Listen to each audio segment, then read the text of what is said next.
It now being 9:04, I believe the line is sufficiently short that we can start now. It being 9 a.m. on the 9th of November 2024 in the town of Richmond, I call this special meeting to order. All please rise and join me in the pledge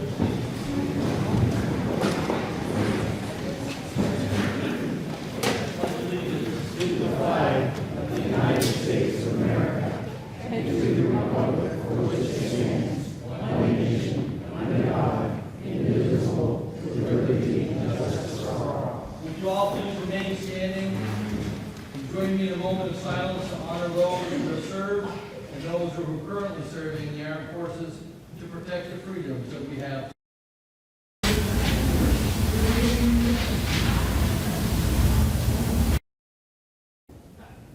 Thank you.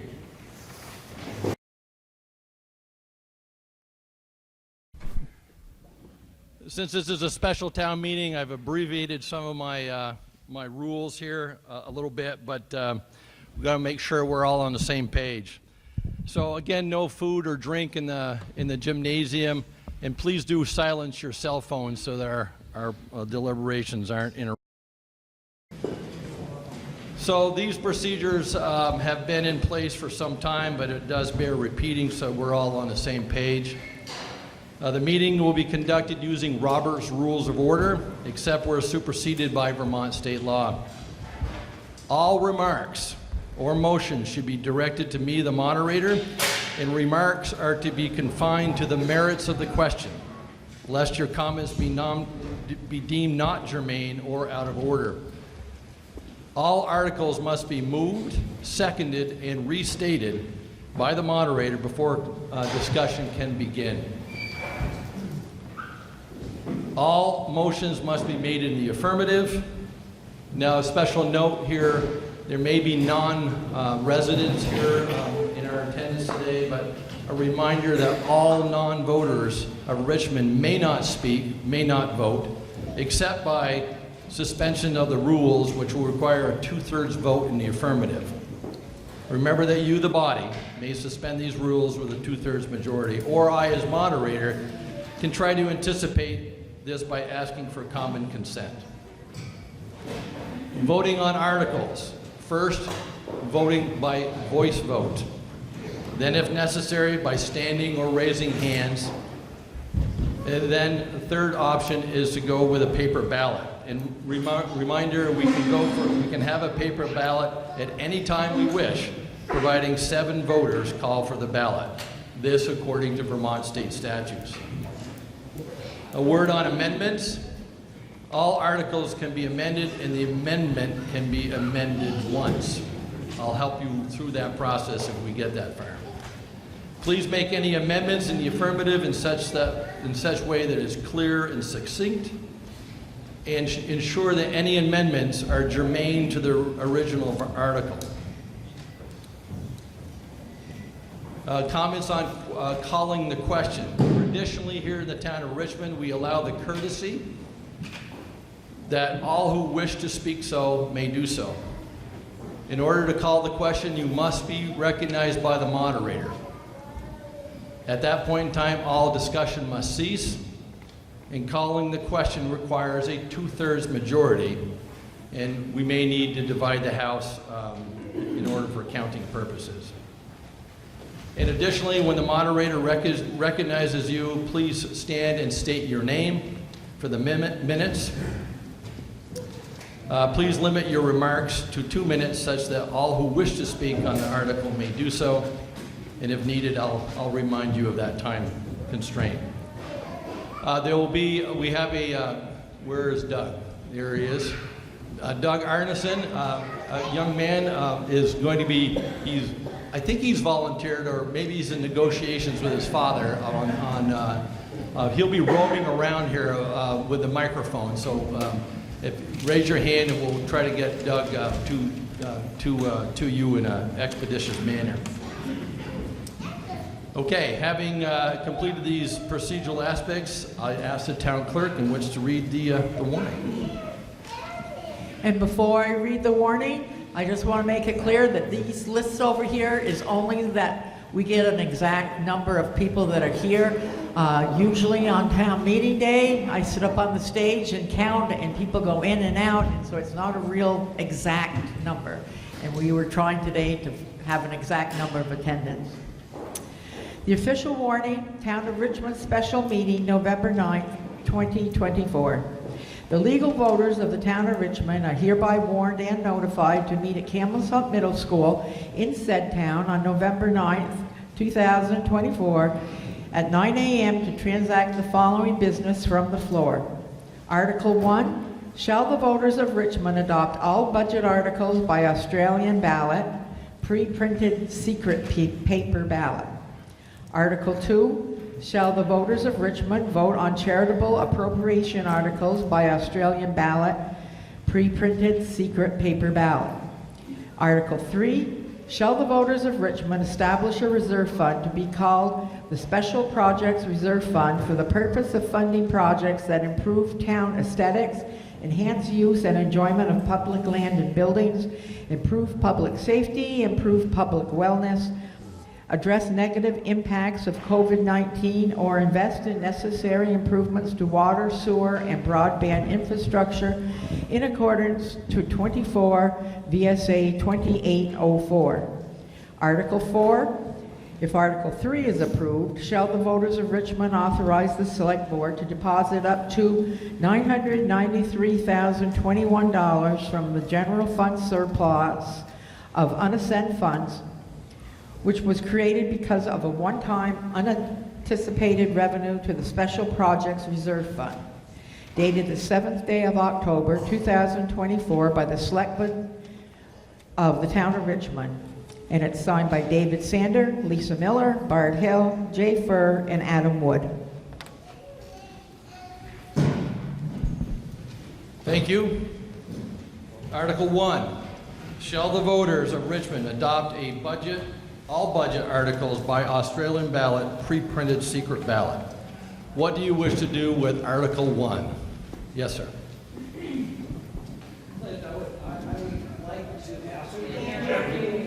Yeah, the microphone. I would like to ask your... My name is Jeff Forward. I've lived in town for about 44 years. I'd like to ask your indulgence, Mr. Moderator, to state that there are probably at least two things in town that most of us agree with. One is that we live in a beautiful state and a wonderful town. But Jeff, we actually have to have the article on the floor. This is not about the articles, and so I'm asking for your indulgence. And the other thing that we agree on is that we love our town clerk. Okay, it's come to my attention that the town clerk, Linda Parent, is going to be retiring before town meeting, and this may be her last town meeting, depending on how we vote today. And so I would like to suggest that we offer Linda Parent a round of applause for her many years of service and kindness and welcoming in our town office.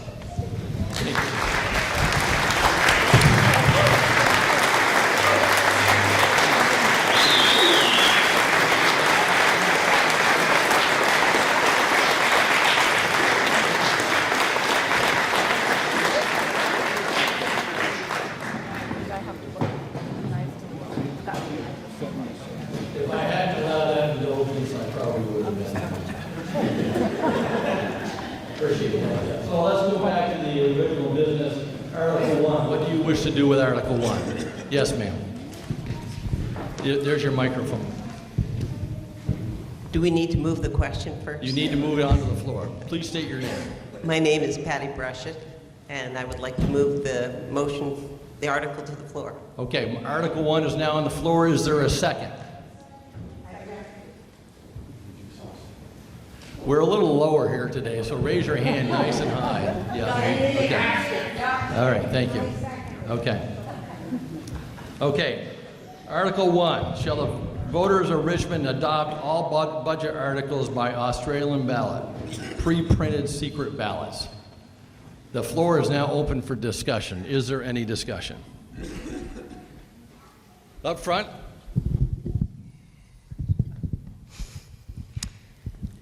First of all, I'd like to say, wow, thank you all for coming today to this town meeting. This is just amazing turnout.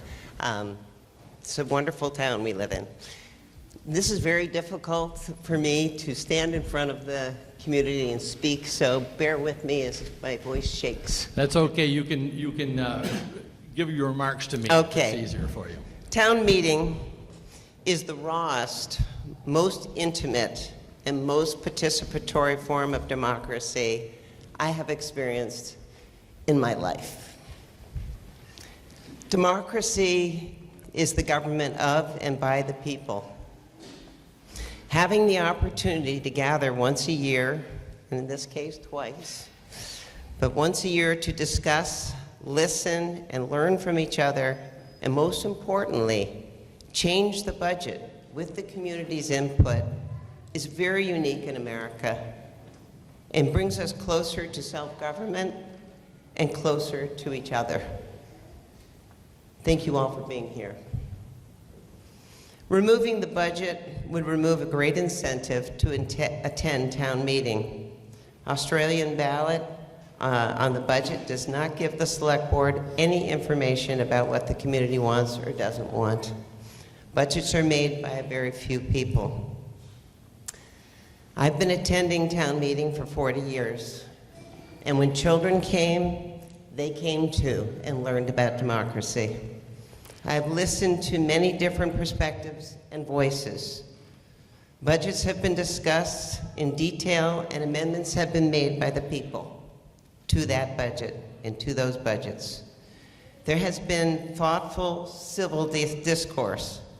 Minds have been changed. My opinion often changes. This is informed decision-making at the community level. There is accountability. The Select Board hears the community. They get feedback on their hard work. If the budget fails with an Australian Ballot, they will not know why. Besides the budget, other business is discussed this year, for instance, from the future of Brown's Court to a resolution calling on our representatives to call for a ceasefire in Gaza and the West Bank. I will be greatly disappointed if we choose to remove the budget from town meeting. I will be voting no, and I'll be looking forward to listening to everyone's perspective today. Thank you. Thank you. Any other discussion on Article 1? Right there in the center.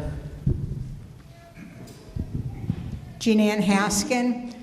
I will be voting yes on Article number 1, and the reason for that is there are roughly 3,400 registered voters in the town of Richmond, and every year at town meeting, there's an average of 150 to 200 people. I understand that every registered voter has the right to come to town meeting, but not everybody has the time or the ability to do so. I know of elderly people that don't go out, people with dementia, people who are sick, people who have kids and daycare issues, and all sorts of reasons why people don't go to town meeting. And because they don't come to town meeting, they don't have a say whether the budget passes or not. The budget's prepared in advance. Everyone has the opportunity to go to budget meetings. Everyone has the opportunity to read the town report that puts the budget out. Most people should be able to understand that report. If you have questions, you could certainly reach out to the Select Board and get answers to your question. If the budget should happen to fail, and I believe in the last 45 years that I've been in town, the budget has never failed, but if it should, that's a message to the Select Board and to the people who prepare the budget to go back to the drawing board and see where they can cut the costs. So my recommendation is vote yes. Let's truly have a democratic process and allow all 3,400 registered voters the opportunity to say yes or no on the budget. Thank you. Thank you. Any other discussion? All the way in the back, second row of the bleachers. Hi, Please state your name. Jennifer Brooks, and I haven't decided how I'm going to vote today. because I see merits in both sides. I agree with both of the previous speakers, and what I would say is that the options today feel very binary. Is there a way that we can hold on to a very intimate piece of democracy that allows us all to contribute in a really unique and wonderful way, and avoid disenfranchising voters that would like to participate but don't necessarily have the ability to do so for a myriad of reasons? I would challenge this group today to consider how we could make a more blended option that accomplishes both goals. Thank you. Any other discussion? Up here, third row. Thank you. My name is Mary Ann Barnes. I'm thinking the same way that you are, Jennifer, and it occurs to me that, you know, maybe we need to make an effort as a town to approach the state and have town meeting day a state holiday. I don't know how that would be done. I would turn to these folks for who we would even start with about that, but I'd like to see a committee maybe working on that. And in the meantime, I do not want to see the tradition of town meeting disappearing. I think it's very wonderful and important. Let's keep town meeting, but let's try for a few years to have Australian ballots for the budget items. And maybe we need to put town meeting back to Monday night, although I know that didn't change attendance, but I think it changed people's perspective on whether or not they were welcome. Those are my thoughts. Thank you. Thank you. Any other discussion? Right, first row of the bleachers right there, yeah. Hi, my name's Pete Halverson. I have a question. If we already have select board meetings that go over the budget, people are welcome to join that. If we vote for Australian ballot, would anything change? We would still have the same discussions for the budget, right? Would the select board, or Josh, you want to talk to that? Sure. Can you guys hear me? Is this right up there? That's a good question, and it also gets to the earlier question about could there be a blended process? So to answer that question, I don't believe that there could be a way to vote on it, both voice vote and secret ballot. However, there is ample opportunity to provide feedback on the budget. Each year we do a first draft in October. We typically have extra select board meetings in October, November, and December that are specifically only focused on the budget. At that point, the select board hears from myself as a town manager, the department heads, and members of the public who choose to attend. There's also opportunity. Josh, could you just speak up? I'm hearing some people are holding their ears there. There's also opportunity to review the budget prior to the meetings or after the meetings and provide feedback to the town manager or to the select board if you can't attend those meetings. So this is about a 3-month process before it gets finalized and put on the ballot, which happens at the end of January. So there's a lot of time for public participation prior to finalizing the budget. And also, yeah, Barb reminds me, including on Tuesday, we have our second budget meeting coming up. We just posted that agenda this morning. All the all the documents are on the website. So we encourage people to come on Tuesday. No matter which way the vote goes today, more participation as we put the budget together is always helpful. That answer your question? Nothing's going to change. You still have the same input process as you always have had. Okay, any other discussion? Yes, right there you're right in front of her. June Heston. I feel like I agree with what Jeannie Haskins said, because we live in a very different world than when town meeting was developed. We talk about being inclusive in this town, but if you're not doing a vote by Australian ballot, we are limiting those probably mostly in marginalized communities. They're the ones that cannot or don't have the ability to get here for all morning meeting.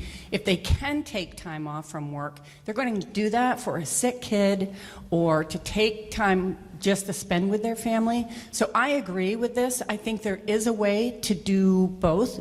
I know that we will probably not get as many people at town meeting if we don't have the budget on the agenda, but I do think we can keep that gathering and have a budget report out the night before, like we've done in the past, so people know what they're voting on the next day if they can't make the budget meetings. And I was going to say as well, next Tuesday is the next one.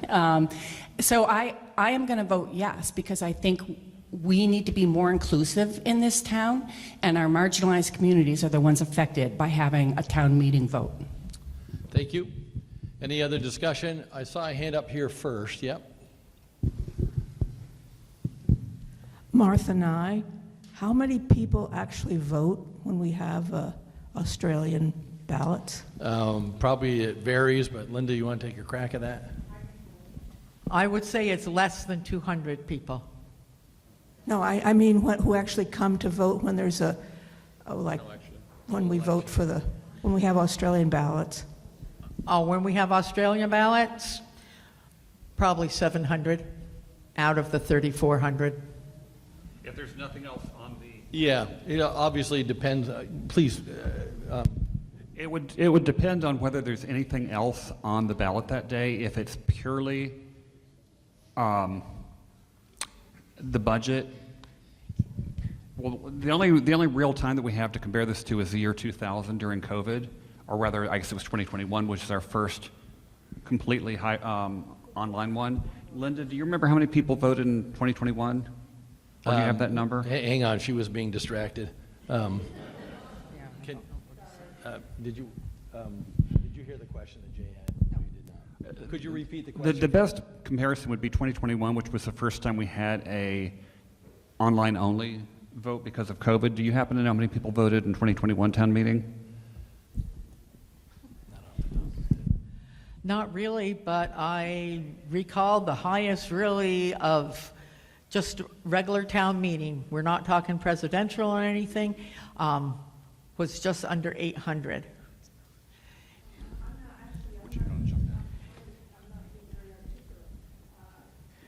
That many people voted the Australian ballot, which would be right now, the town officers and any other questions. The people that come into town meeting and do a voice vote or paper ballot, whatever they have it done, is between 150 and 200.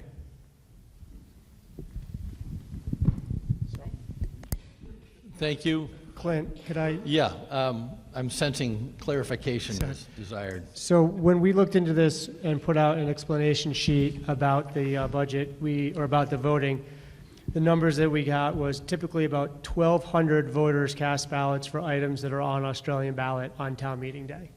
Okay. And I think that was looking back at the last couple of town meetings. Okay.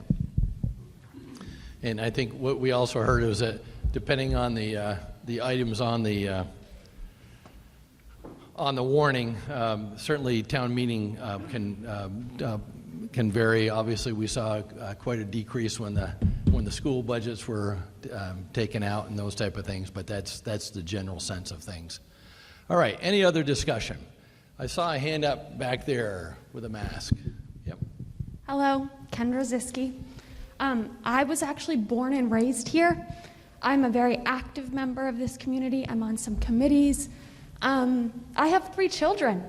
Being at a town meeting day is very hard to schedule. Being here today on a Saturday is hard. Those are the people you're excluding from the vote. Look around the room. There's not many of us. That's the people you're excluding from the vote if you don't vote yes. Thank you. Other discussion? I saw a hand up here. No? Yes, right there. Fritz Martin. I just have a question. When a budget is voted no, what is the process and how does it impact the town's ability to pay bills?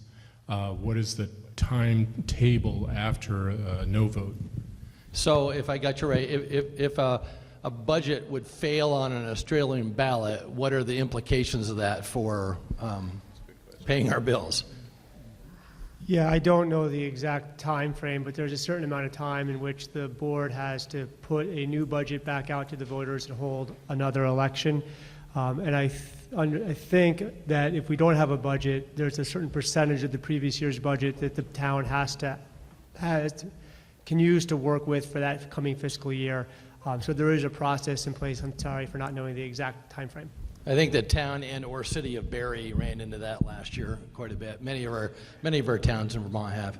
Any other, Jay, did you want to add to that? I just wanted to say what you'd said about Barrie. The town of Barrie voted its, or was it the city of Barrie? City of Barrie voted their budget down, I think, 6 times, but the final time they voted it, they were just coming under the deadline for not being able to operate. They had months to get it together, but obviously they would have liked to have gotten it passed without having to go through all that. Does that help you under the implications of such? Okay. Other discussion? Yes, right here in the front row, or second row. Angela Cote.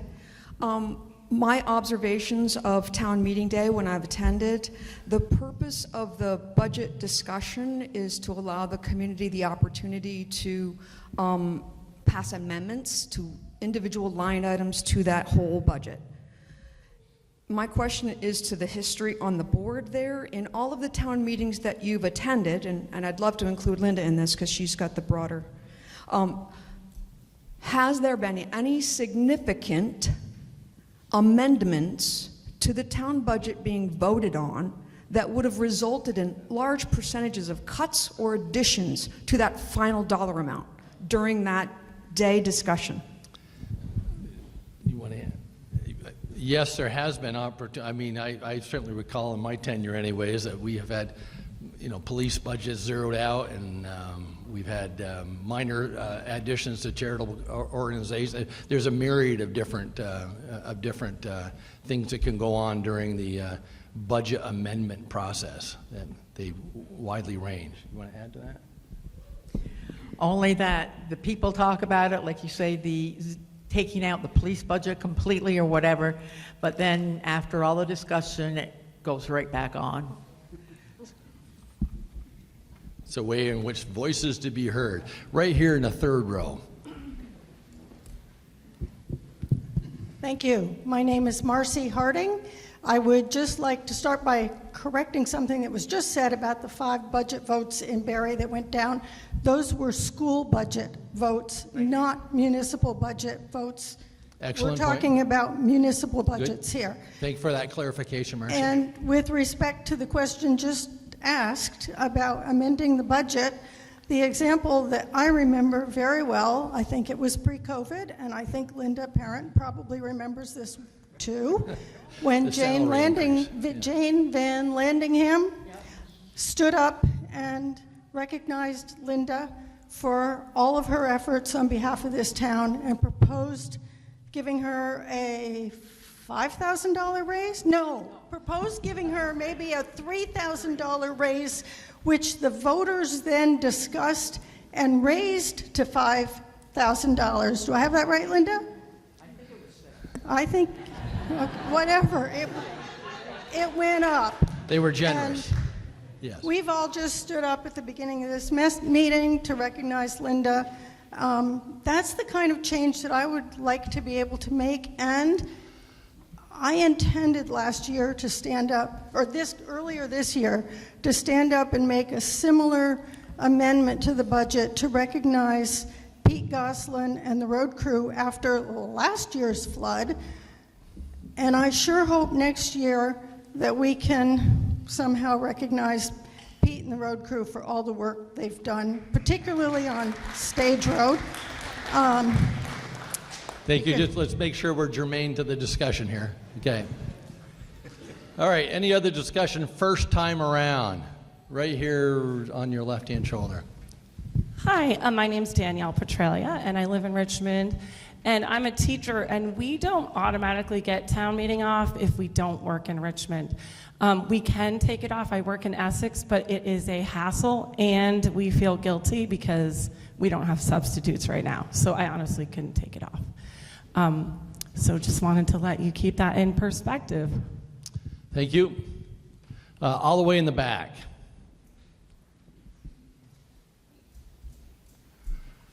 Hi, Denise Barnard. I just wanted to do a clarification. What happens if the budget was to be voted down? So what the town would have to do, it's called a carryover budget. They would pay their bills based on their previous year's budget. They would have 7 days to revise the budget that failed.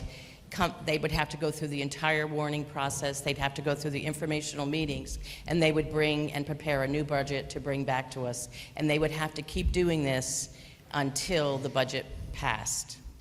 But we would work on the previous year's budget. Thank you. Any other discussion? First time around, up here in the front.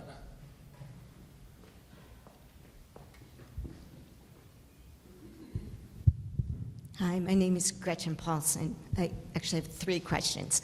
One is, how many people attend the budget meetings when you have them now?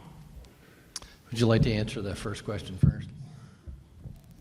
It's not a lot of people. Sometimes we have 2 or 3. I think we've had maybe as many as maybe 15 or 20 some meetings, but never usually more than that.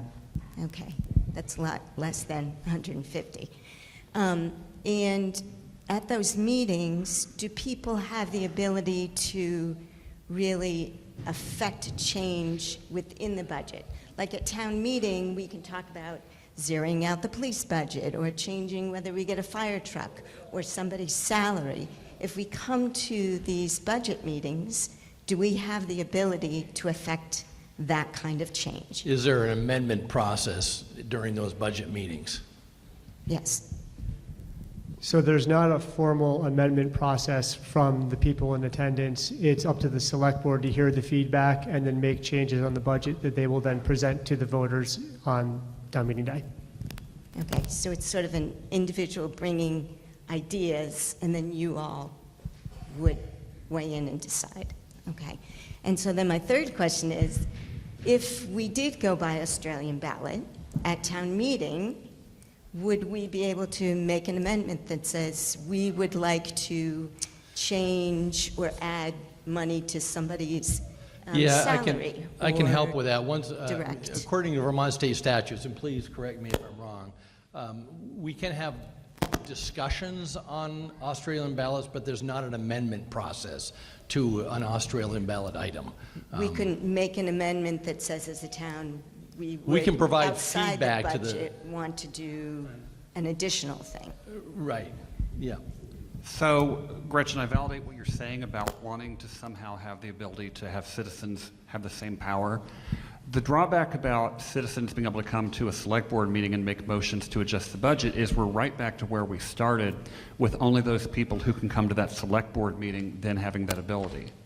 At the end of the day, town meeting is the one place where, as it currently stands, is the one place where people do have the ability to make motions as a voter and have them seconded. I'd like to, if I could beg the group's indulgence for a minute.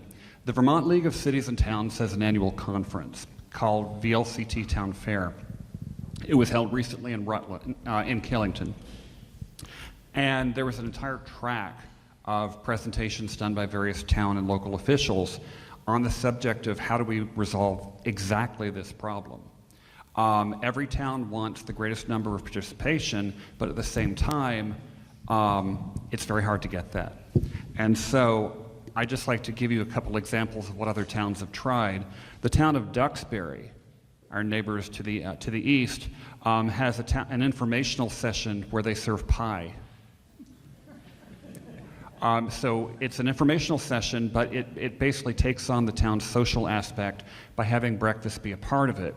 And that apparently gets more people coming than just coming to a Monday night informational session, which, as Josh said, we can get 2 or 3. The town of Wolcott has a special session that they call Ask Day, where people who have requests to be included in the budget come, and that's what the session is about, is citizens come and make requests. Now, they're not passing them, they're not the force of motions, but they're coming as citizens, and it's understood that that session is a day where they come and make requests to the select board directly, and that is the sole business of that meeting.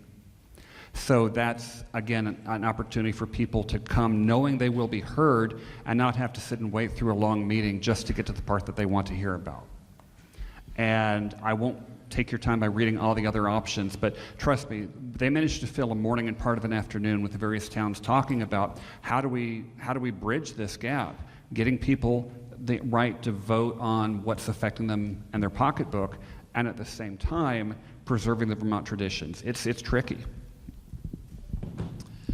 Thank you. Other question right here in the center, blue shirt, center aisle. There you go. See, Doug, I told you it was going to be challenging.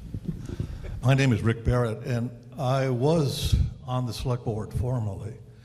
We all have a lot of personal reasons why we want to retain town meeting, myself included, not the least of which is the aspect of community and the aspect of social engagement. It kind of breaks my heart to say, I think we probably should go to an Australian ballot for only one reason. Times do change, and we have to change with the times. Our select board is always available. We have front porch forum. We could do pie meetings and such. There's plenty of opportunity for those who need to know more about a budget to find out. But when we have 2,300 voters and only a small percentage of them showing up to vote, how democratic are we? I think we really need, in the name of true democracy, to let everyone who can vote have their vote. Thank you. And right over there, Doug, thank you. Hi, everybody. Thank you, Mr. Moderator. I'm Sean Witters. I just want to offer into this context a bit of a scholarly observation on this point. Many of you may know, and some of you I know even studied with Frank Bryan at the University of Vermont, one of the great scholars on town meeting. I did the town meeting project with him as an undergraduate. It's worth noting in a review of his book from 2005, All Those in Favor, Rediscovering the Secrets of Town Meeting and Community. His findings were thus. The threats to town meeting are many: population growth, this is a problem we're facing; two-income families, this is a problem that I think we're trying to be sensitive to in this discussion; sprawl, dwindling town authority, and the, quote, worse than deadly Australian ballot. This, we should have no illusions about the effect of going to Australian ballot in terms of the effect on town meeting. It's clearly demonstrated in Brian's work throughout history and across Vermont. That is something to take very seriously in this context, as much as we might imagine other forms of work. Now, what does he recommend then? All these reduce civic involvement and town meeting attendance. In fact, the authors recommended that any town with more than 5,000 population consider or adopt representative town meeting, in which the neighborhoods would elect representatives to attend town meeting as proxies. As for Australian ballot, the authors recommend it, if at all, only for election of officers. Any other use destroys the voters' legislative authority, and as they say, like using a sledgehammer rather than a chisel to carve an ice sculpture. The greatest asset of town meeting, they suggest, is the ability to amend resolutions on the floor. This is what sustained research by Frank Bryan shows about town meeting in Vermont. And I want to raise, in this context, another caveat that I would suggest we think about, which is, and as someone who has had a loved one serve on the select board, I have great respect for the burden of select board and how much work it requires. I do want to offer a slightly pointed criticism of select board meetings, though. I don't think they're accessible the way that they're managed. I've been to many town meetings where there are too many items for discussion, and the average person in the same way, I can't stay up till 11 o'clock waiting for the one thing that I came to talk about to finally get around. And I do think maybe one of the ways we might mitigate some of these things, one, I think maybe we want to consider that proposal of a kind of representative town meeting or some way of making it more inclusive. I think that's democratically sensible. But two, thinking about how we might manage the fora that we have for people giving input to the select board in a different manner to make it more accessible. And frankly, by the way, I think you're all probably, I'm preaching to the choir here, more livable for everybody that's actually on the select board, because it's actually a high pressure situation. And that also would make it contribute, perhaps, one of the things we've seen in the voting numbers that we even cited, to more participation, which I think is the concern that Frank Bryan addresses above all, right? That town meeting is one way of bringing people into the deliberative process. And I appreciate the idea here, and I think we should be continuing to think of this, of ways of innovating on that to continue to sustain the very spirit of town meeting, which is participatory and inclusive democracy. But again, I do think if people cherish this particular institution, it is worth considering the clearly demonstrated historical effects about shifting to Australian ballot. Thank you. Thank you. Any other discussion? First time around, all the way in the back. Heidi Borman. Is it possible, Select Board, to do a hybrid? If you have the budget correct by January, to be able to do a somewhat town meeting discussion after all the numbers are out and actually include everyone. We have a meeting, everyone is able to voice their concerns, get together, say in January or February. We get to see our neighbors, town meeting continues. However, everyone is included come March on an Australian ballot. And everyone is included in that. Thank you. Other first time around, right there on your right. Right, no, behind you, behind you. Sorry. Raise your hand, sir, you were in the middle. Again, raise them high. I can't see. Sorry. Tom Carpenter. I got a question. So if the budget goes to paper ballot, Australian ballot, what's the use of anybody coming to town meeting anymore? There's no more camaraderie. There's nobody seeing people that you haven't seen for a year. There's no input. I mean, if you think 150 people is too little, wait until you take the budget off the day. You won't have anybody in here. There's no reason for anybody to come because we don't have any say in anything anymore. Thank you. Thank you. Other comments, first time around, over here on the right. Hello, Chris Granda, former Select Board member. This is a question that I personally struggle with a lot and have struggled with since serving on the Select Board. And it comes down to the quality of democracy over the quantity of democracy. And I think that it's obviously not an easy question to resolve.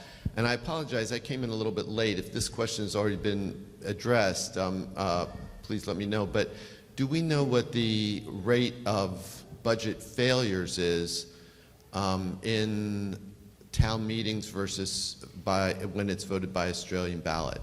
Are there any numbers on that? I don't believe there's been any. I mean, budgets have been amended successfully and adjusted whatnot, but as far as a failure of the budget, we haven't failed the budget, but then again, during the amendment process, I guess that wouldn't be I wouldn't consider the amendment process a failure if someone. And neither would I. I didn't mean to imply that. We haven't had a budget voted on by Australian ballots, so to have that complete failure will probably be, that hasn't happened. Yeah. Right? Well, I think. But adjustments have happened. Right. So because the town meeting approach to resolving the budget requires engagement on the points and in-depth discussion during the time and the amendment process, it allows all of the priorities, at least of the people who are attending, to be taken into account, while the Australian ballot allows a one-direction resolution, essentially only. Binary, yeah. Yeah, and that's what gives me a fairly great degree of discomfort, and the way that I've seen it play out in other towns too, is that the end result is to reduce the budget of the town. Sometimes that's appropriate. I'm not saying that it's not, but it's not if it becomes the only tool in the toolbox. I think that has long-term negative impacts for the life of the town. Thank you. Thank you. Up on the bleachers, let's go all the way to the back. Gentleman with his left hand up.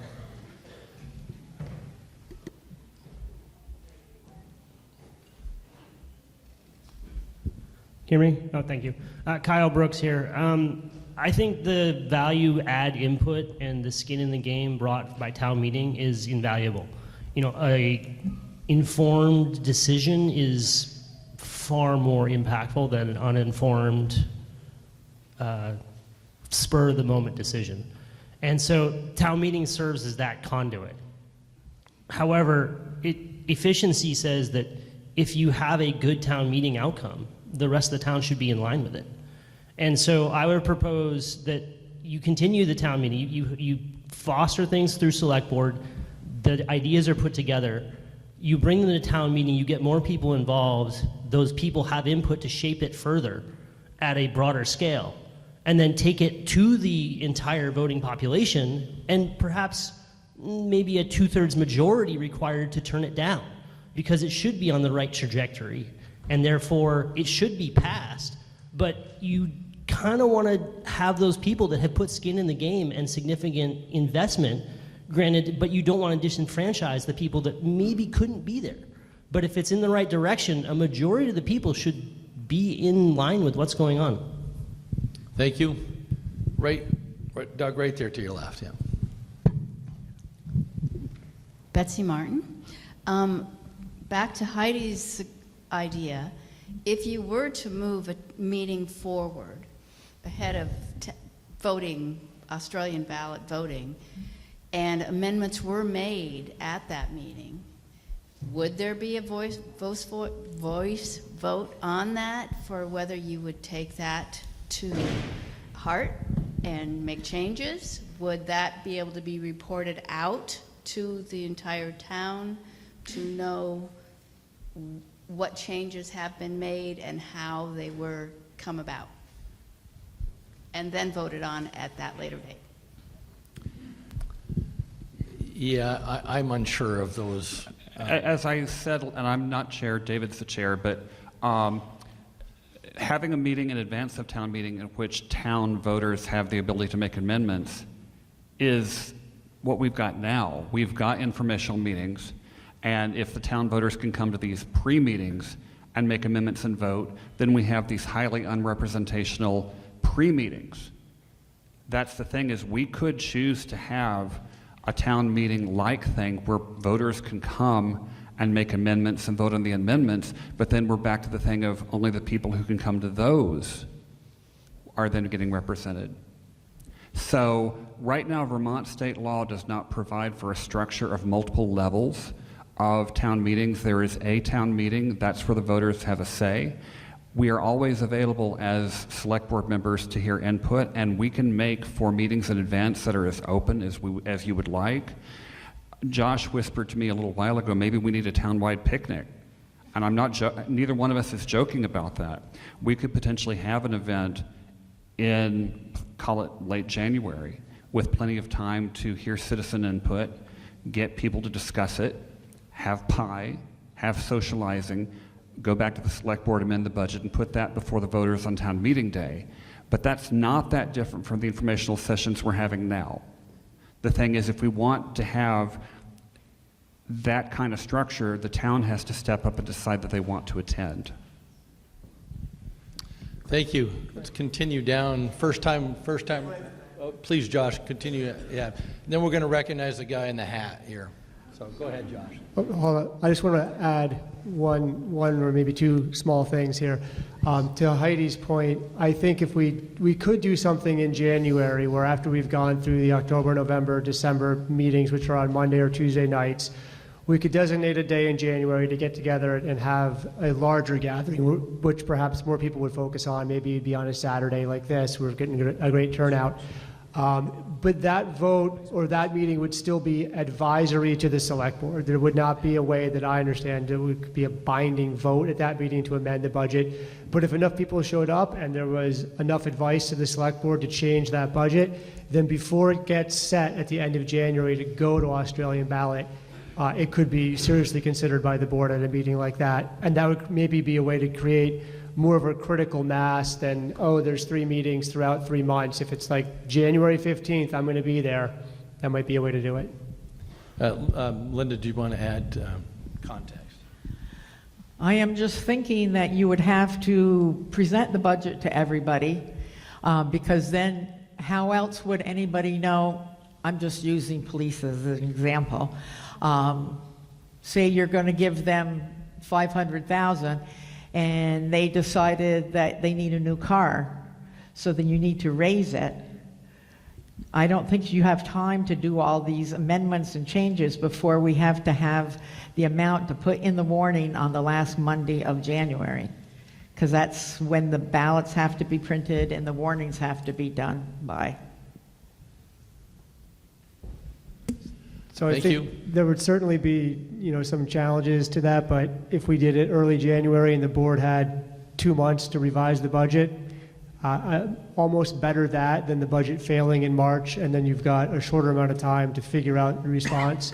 I think no matter which way we go with it, there's going to be some time constraints and some challenges for the board to figure out, but I think it's doable. Thank you. Right. Yes, sir. My name's Jacob Royer.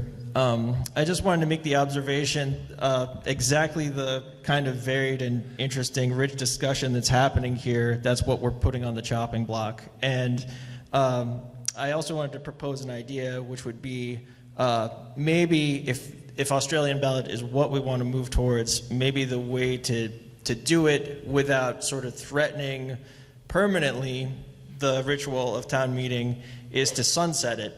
And basically say, we're going to try this for a year, it's going to get voted on the next year, and unless, it is held up, essentially, it goes away and we revert back to a traditional town meeting. Thank you. How about the other guy in the hat? Too many hats. I'm Gary Bressler. For most of the year, we don't live in a true democracy. We live in a representational democracy where we do get to elect the select board, but for almost all the year, we are then supplicants asking the select board to do something we'd like done, or not do something. But for about 4 hours a year, we are a true democracy where the tables flip, where the select board presents their ideas and they become supplicants to us, which is kind of nice for 4 hours anyway, and we can amend anything they want. So any of these ideas for change that I've heard, as much as I like the idea for getting together for pie at almost any occasion, don't change that dimension where the select board still are making all the decisions. So I do not want to change the open discussion, the ability to amend, but I do offer an idea that would either require a legislative change that would change for the whole state, or just a charter change that would allow Richmond the option to have, no one would vote on the budget until at the end of the discussion. People at town meeting would get a paper ballot, they'd get checked in just for the budget, and they'd be recorded.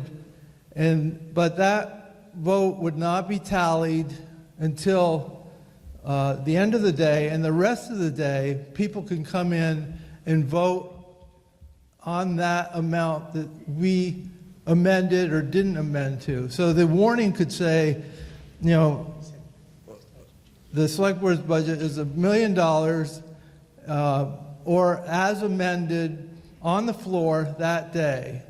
And people would come in and the ballots could be modified quickly with a photocopier saying, this is the amount that you're voting on, the amount that was amended on the floor. And anybody can come in till closing time, and then that budget vote is counted. Everybody can vote, except they can't vote for the first, if the polls open at 7, they can't vote on specifically the budget until the budget discussion is closed and there's a set number. Yeah, I think that, thank you. It's all predicated on the fact that to be a charter change or a legislative change, because currently we can't do any of that, right? Because it's got to be warned properly. Yeah, I don't think there is, but I would think the legislature has a lot of representatives who are struggling with this issue and would be willing to let a town try something creative. And if they don't want to make it so the whole state has that option, at least give one town the ability to try it. Thank you. Clint, if I may. The problem with that, Gary, it's been brought up before, is it completely disenfranchises mail-in voters and absentee voters because there would be no option of getting them a ballot with the updated number. Fine. We're not going to make a perfect system, I don't think, but at least it allows everybody that, from the end of town meeting or from the time the budget is passed, it allows many hundred more people to come in and vote than we have now. Thank you. Okay, first time around. Yes, sir, here in the front. Doug, I'm going to make you run.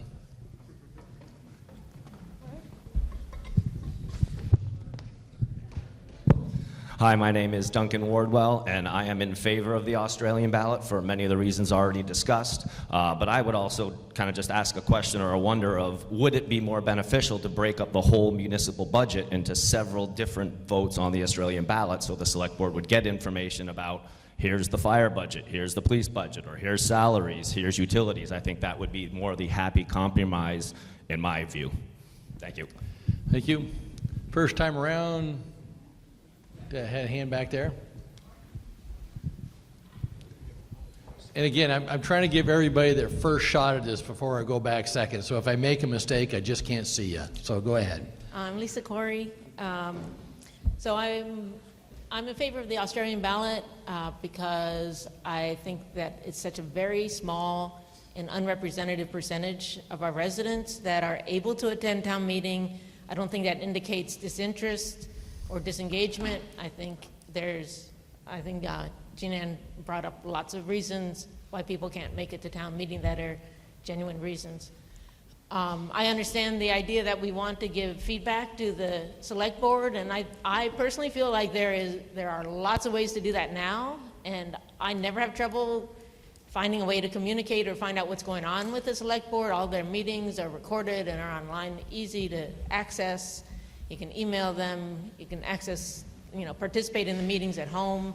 So I think, so you can participate by Zoom. So I think that's all great, great ways to participate if people have trouble letting the select board know how they feel. And I'm not opposed if we want to have, I love pie. I'm totally in favor of that. But in the end, we vote for our select board, and the reason I vote for the select board is that I want them to represent me. And I hope everyone votes for the select board members for that reason. And I also want the select board members to be researching everything and thoughtfully coming up with their reasons for doing the things they do. And I believe they do that. And so I think it's good for them to get feedback from the town whenever they can, and if we want to have a big meeting where everyone gives feedback, or we want to have a lot of little meetings, whatever, I think that can be worked out. But in the end, if we don't think that they're listening to us, we should vote them out. And as long as we're voting for them, I want to trust that they'll do the right thing, and so far, they always pretty much have, in my opinion.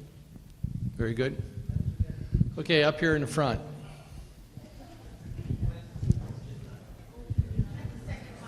Thank you. Yeah, just first time around. But you made the motion, so you really didn't. You didn't talk on this. I was hoping that my motion about Linda didn't count towards it doesn't count. Please go ahead. Thank you. I think one thing that we can all agree on is we would like more pie. More pie would be good. I've always felt that the select board meetings there should be milk and cookies at every select board meeting. To me, the choice of Australian ballot is a binary vote. It's yes or no on one number. And it doesn't give the select board a whole lot of information. Jeff, make sure you have your microphone. It doesn't give the select board a whole lot of information. Town meeting, the people who come to town meeting make an informed choice. I think this has been a really good example of how town meeting can and does work, is that there are varied viewpoints. There's a lot of people here that I know disagree with me on many issues, and yet we agree on this issue. And I find that oftentimes sways my opinion. So I think that the town meeting is a really hallowed tradition. It is something that in this era when we're extremely divided as a nation, the town meeting is a way that we can come together face to face and hash it out in a civil way. And one of the great things about this town is that is how we discuss these issues, in a civil way. In my entire experience coming, it's always been civil, it's been informative, and it's a way to develop community and to develop our culture. I think it would be a tremendous shame to lose that. Now, I think that there have been some really interesting ideas that have come up today that I could support, but they're complicated. And if we vote to eliminate town meeting for Australian ballot, I don't see those ideas coming to fruition. I would hope that what we could do is study this issue and come back with another resolution of what could happen in some kind of combined way to do both. But I don't think we can do it here today. Gary's suggestion is interesting, but it's complicated. I feel that I hope that we vote no on this and that we commit to studying this issue to try to do this combined system. Thank you. All the way in the back, hand raised.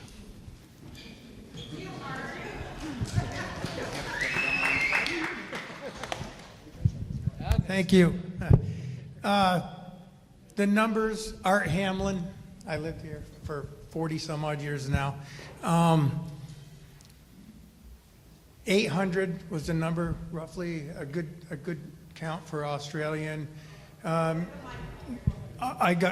think best case scenario on things was the number was 800 that I took in. I could be wrong. It's closer to 1,200 the last couple meetings. Okay, 1,200. I think I should have said at the, for town meeting, the most we've ever had, was that the 800 number? Okay, 200, yes, that's right. At the budget meetings and that, it could be anywhere from 2 people to maybe 17. The high would be 20. The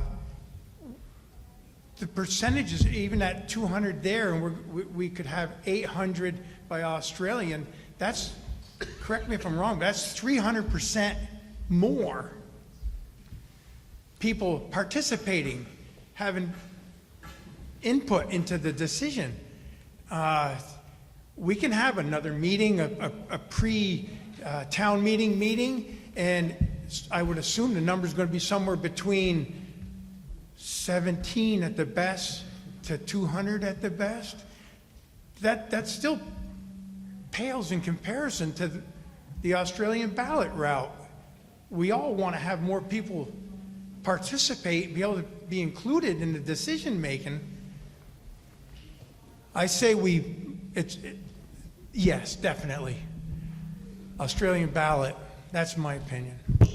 Thank you. Okay, others first time around. Yes, right here in the front.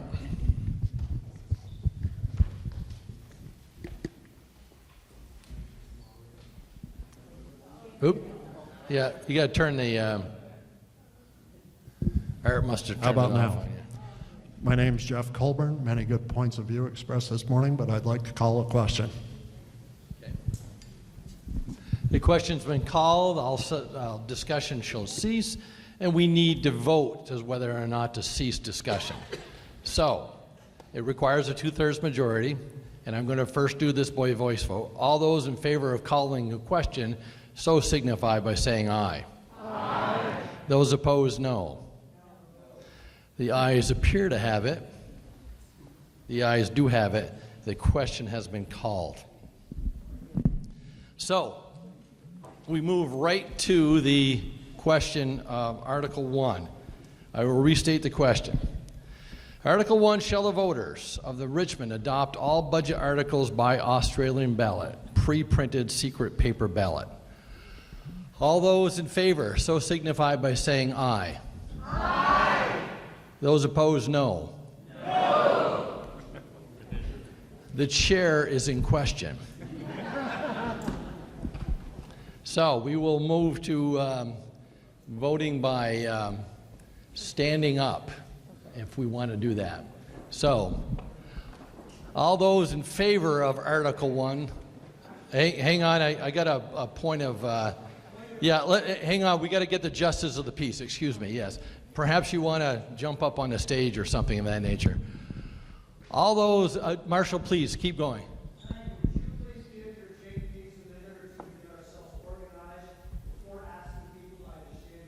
I will do that. You let me know when the justice of the peace are organized.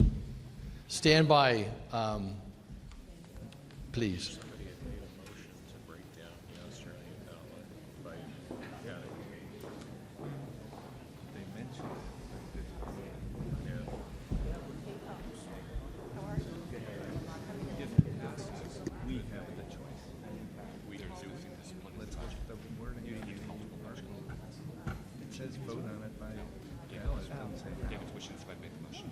No, we that's Australian ballot. You're able to split it up. But that's a second. You have the power here. You can do it as one number or you can do it as separate.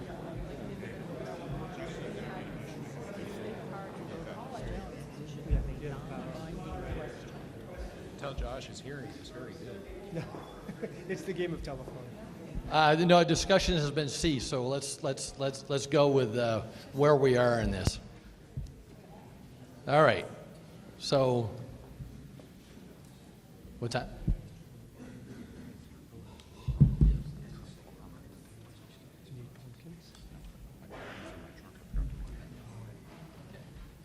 So, one of the representatives of the Justice of the Peace wanted me to remind you all, and this is important, that only registered voters can participate in this particular vote. So, we're watching.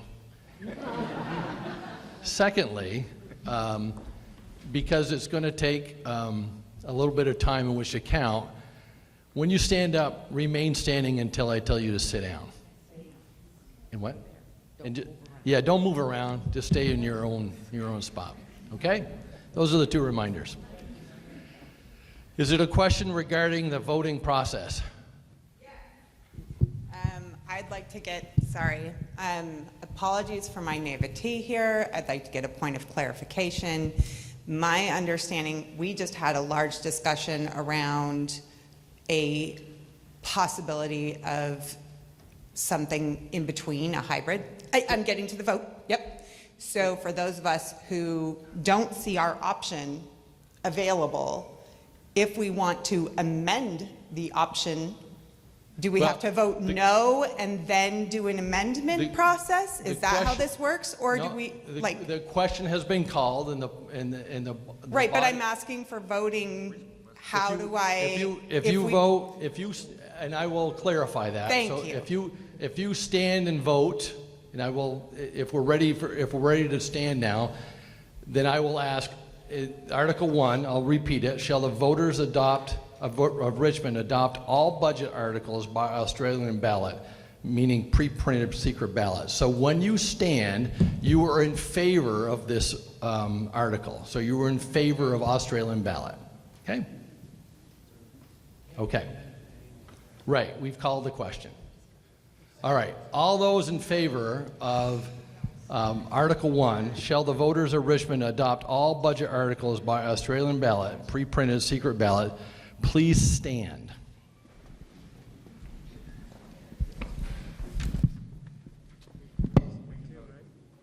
Yeah, of course you can.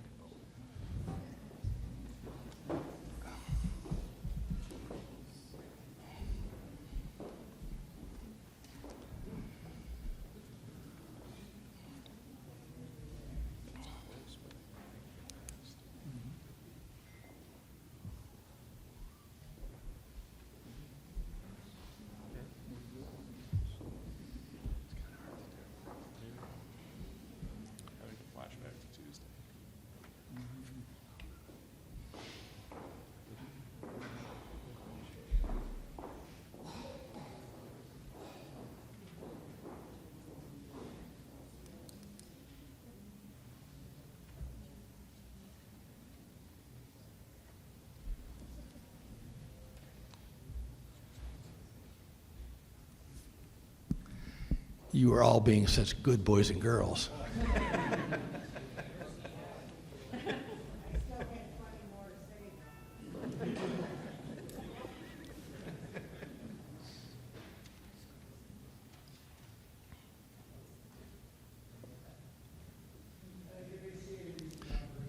All right, you may be seated.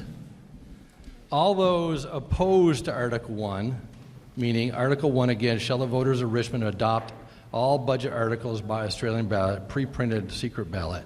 All those opposed to the article, please now stand and remain standing.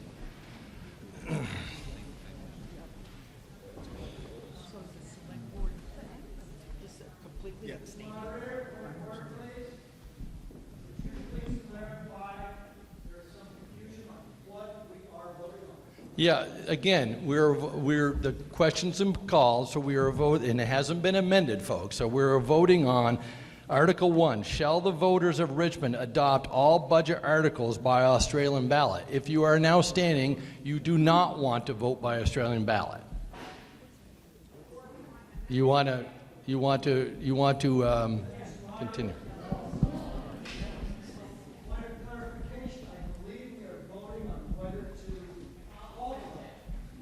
No, the question has been called by 2/3 majority. We are now voting on the Article 1. So if you're standing, you are opposed to the article as stated.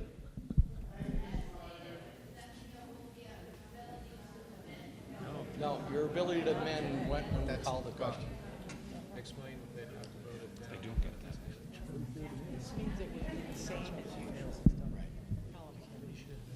We have to finish. Right, they didn't realize they needed to.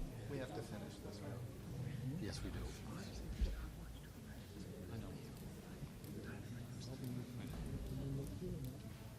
This hybrid thing every year, every time it comes up at any level they propose, why don't we do a pre-meeting? And then you just right back to the budget meeting that comes to.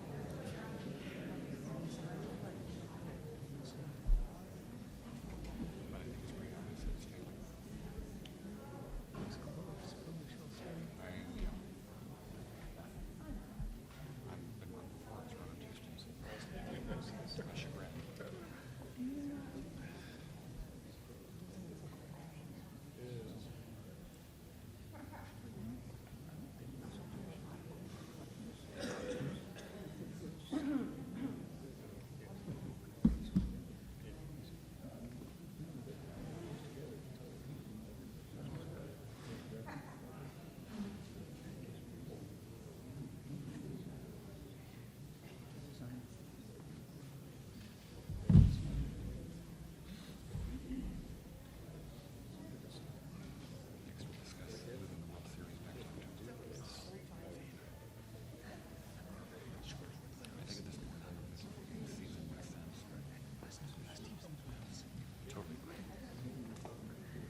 Okay, thank you. You may be seated.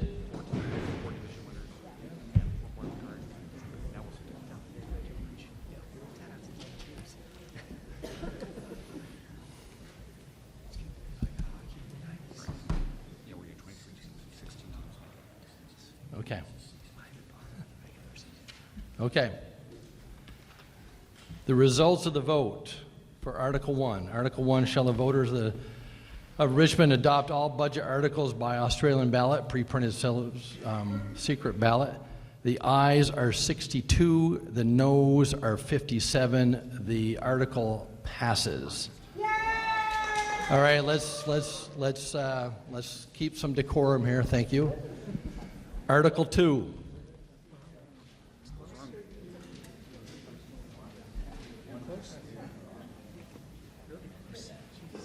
Before they call the question. Right, I mean, I understand there's a question, but understand through Robert's Rules of Order, the ability to amend, you could have amended at any time before the question was called, okay? Once the question got called, then the voters ceased discussion and we moved right to the article.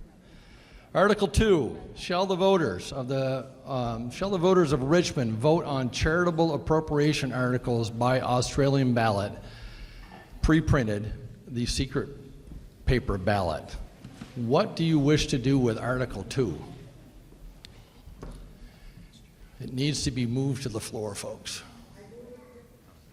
Please stand and state your name. I move it to the floor. The article has been moved. Is there a second? There is seconded. Article 2. Shall the voters of Richmond vote on charitable appropriation articles by Australian ballot, pre-printed, secret paper ballot? Is there a discussion on Article 2? Since you are the maker of the motion, you get to comment first. Hello? I'm going to say I really don't even think that charitable articles should be in the budget. I give to the charities that I want to give to. My friends and neighbors give to the charities that they want to give to. And I personally don't think my tax dollars should go to charities that the select board chooses to donate to. So I'm going to say I want to vote no. I don't think it should pass because I don't think charitable donations should be a part of the town budget. Thank you. Discussion right in front. You had your hand up. Dolores Carter. My question on this is, if it went to Australian ballot, would you have listed one by one by one by one so you could pick and choose? And I do agree with Jeannie. I give to charities. They're my choices of charities, and I don't feel that the town's tax dollars need to go to other things than our schools and our town. Thank you. Was that a question as well, Dolores? Please. Thank you. That was a question about, yes, what was the intent for the select board? If I give a little background about this in general, we used to just take requests, the select board would take requests from charities, we would generally say okay and approve them. Then a few years ago, the town of Middletown Springs was sued by one of their citizens for not putting charitable appropriations before the voters, which apparently Vermont state statute required. So all towns that were doing what we were doing were technically breaking the law. So that's why we began putting these items before the voters. And we realized that some things that we'd been classifying as charitable appropriations really weren't, such as donating to Mount Mansfield Community Television, which is a charity, but it's one whose services we rely on intimately.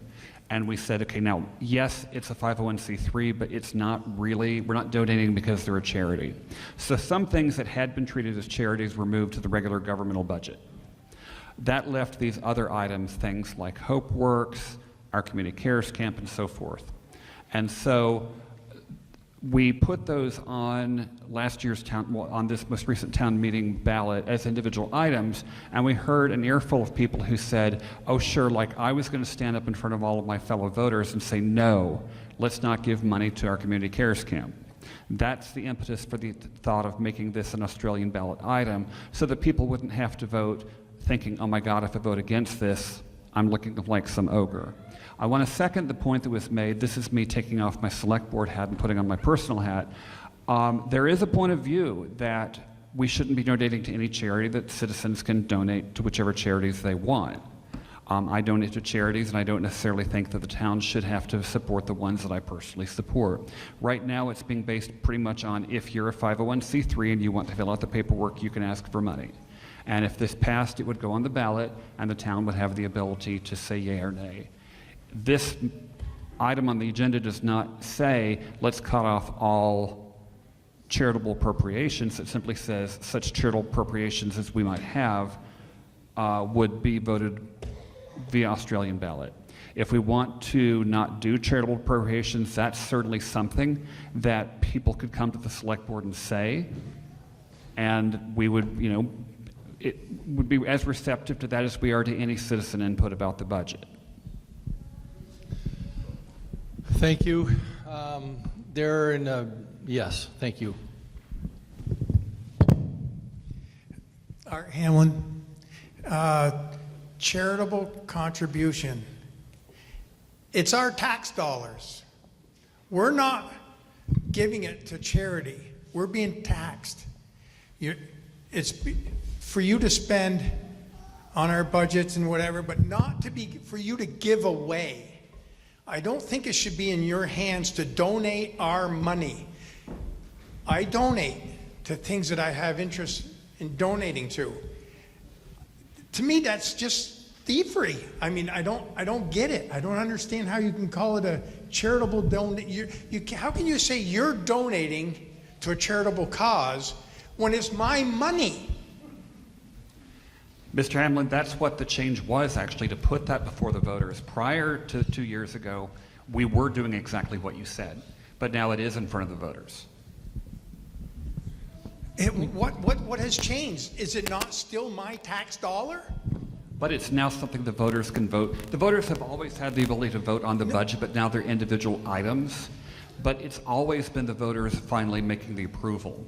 But once upon a time, it was as part of the overall budget. Now they're individual items. But in either case, the voters are the ones voting. The up to as many as 200 people here in the room. But when you come to the whole population of our community, that's not that. And that's what this ballot resolution is to put all this before the entire community. That's exactly what this motion is. But it's no longer a charitable contribution from me. You've taxed me out of it. I don't have an option. You got that money without me having. I didn't have an option to donate to the community to spend it on a charitable contribution. You taxed me out of it. No. You've taken it from me. No. Go ahead and explain that some more. Yeah. I just say I haven't taken it from you. So last year it was voted on. This would be an Australian ballot. So the only way it would be taken from you is if a majority of the voters approved at the individual line items. So a couple of examples. AgeWell, which is the Area Agency on Aging, they've been funded for, I don't know, decades through the Selectboard and the town budget process. It's discussed at town meeting. Some of us will remember that one of the budget items, our Communities Cares Camp, was that appropriation was increased by voice vote at a past town meeting. I was here. So I'm just saying all those things were discussable at town meeting. In the new world order, you won't be discussing it at town meeting. You could be, by Article 2, voting individually. The voters as a whole vote up or down. So you're not taxed unless the article passes. So our Communities Cares Camp, for example, if they wanted, I'm picking a number, $10,000, if it passes, everybody's taxed for $10,000. If it fails, nobody's taxed for the $10,000. Right, but if someone stands up here at town meeting and holds their hand up and says, I think it should be increased to $20,000, and then people who are all gathered here who have an interest in it hold their hand up and approve it, then you have another 15 people deciding to give $10,000 more to that program that I voted against to begin with. So the number ends up coming down to just 10 people. Mr. Hamlin, if it's on Australian ballot, there cannot be a motion at town meeting to increase the amount. If it's on Australian ballot, there cannot be a motion. Correct, but more people will at least have some say in it than the 10 other people. So it sounds like you're speaking in favor of the motion. So perhaps it would be helpful if you went through the process of, and it's not charitable contributions, it's called charitable appropriation articles. And so what is the appropriation process that the select board entertains before we put it on the warning? Maybe that would be helpful. So every year prior to the October budget meeting, nonprofits have the ability to fill out a application form to send into the select board for consideration. They give some information about the nonprofit, the services that they provide, how many people in Richmond they provide that for, their overall budget, and how much money they're requesting from the Richmond budget. As Jay was saying, in the past, those have been put into the budget in a charitable appropriations section and was voted on with the budget at town meeting every year. There was ability by the voters at that point to amend line items if they liked during that process. Last year, we found that each of those charitable appropriations needed to be voted on independently. So those were then put before the voters for a voice vote. I think we had a total of about 9 of them. They were discussed and voted on individually by voice vote at town meeting. This article seeks to ask the question of, do we want to continue that process or move these to Australian ballot? If they move to Australian ballot, the select board would then put them onto the Australian ballot as those requests come in. Again, there could be feedback from the community at the budget meetings prior to finalizing the warning for town meeting about, do we want certain items on the ballot or not? And how much should we fund them for on the ballot if it goes Australian ballot? And if it stays with a voice vote, the same process can play out with the additional ability to make amendments in person at town meeting. Okay. Yeah, let me just hang on. Let me just Mm-hmm. additionally clarify, because I think Josh makes a good point here, is that last year in the town report, you all were here. Mm-hmm. Article 4, 5, 6, 7, 8, 9, 10, 11, all were these appropriations, right? They went from Vermont Family Network to Age Well to Independent Living to COTS to our Community Cares Camp, Steps to End Domestic Violence, Turning Point, and Hope Works. Those were the articles that were listed on the warning and were voted on at town meeting. And so to provide additional clarification, what Article 2 here is what we're to discuss anyways, is you take all those 7 or 8 articles and whatnot, and each one of those would be on an Australian ballot item. That's how, that is the future state that is being asked for you to vote on here today. Okay, but so that you go to the So budget. there is also I think it's also important, there is a vetting process that the town goes through in order to, because there are some applications that they turn down, but there is a vetting process that they go through in which to put a charitable appropriation article on. The point I'm trying to make is that... come to your point quickly, please. Okay. He mentioned come to the budget meeting. Anywhere from 2 to 17 people are going to be there making that decision. Right. Putting some influence in, but it doesn't make the decision. They're just going to influence your decision. I don't care how you come to it. I don't think you should be donating. I don't think there should be a system where you can donate to a charitable cause without us approving it by Australian ballot. Okay, thank you. Up here up front.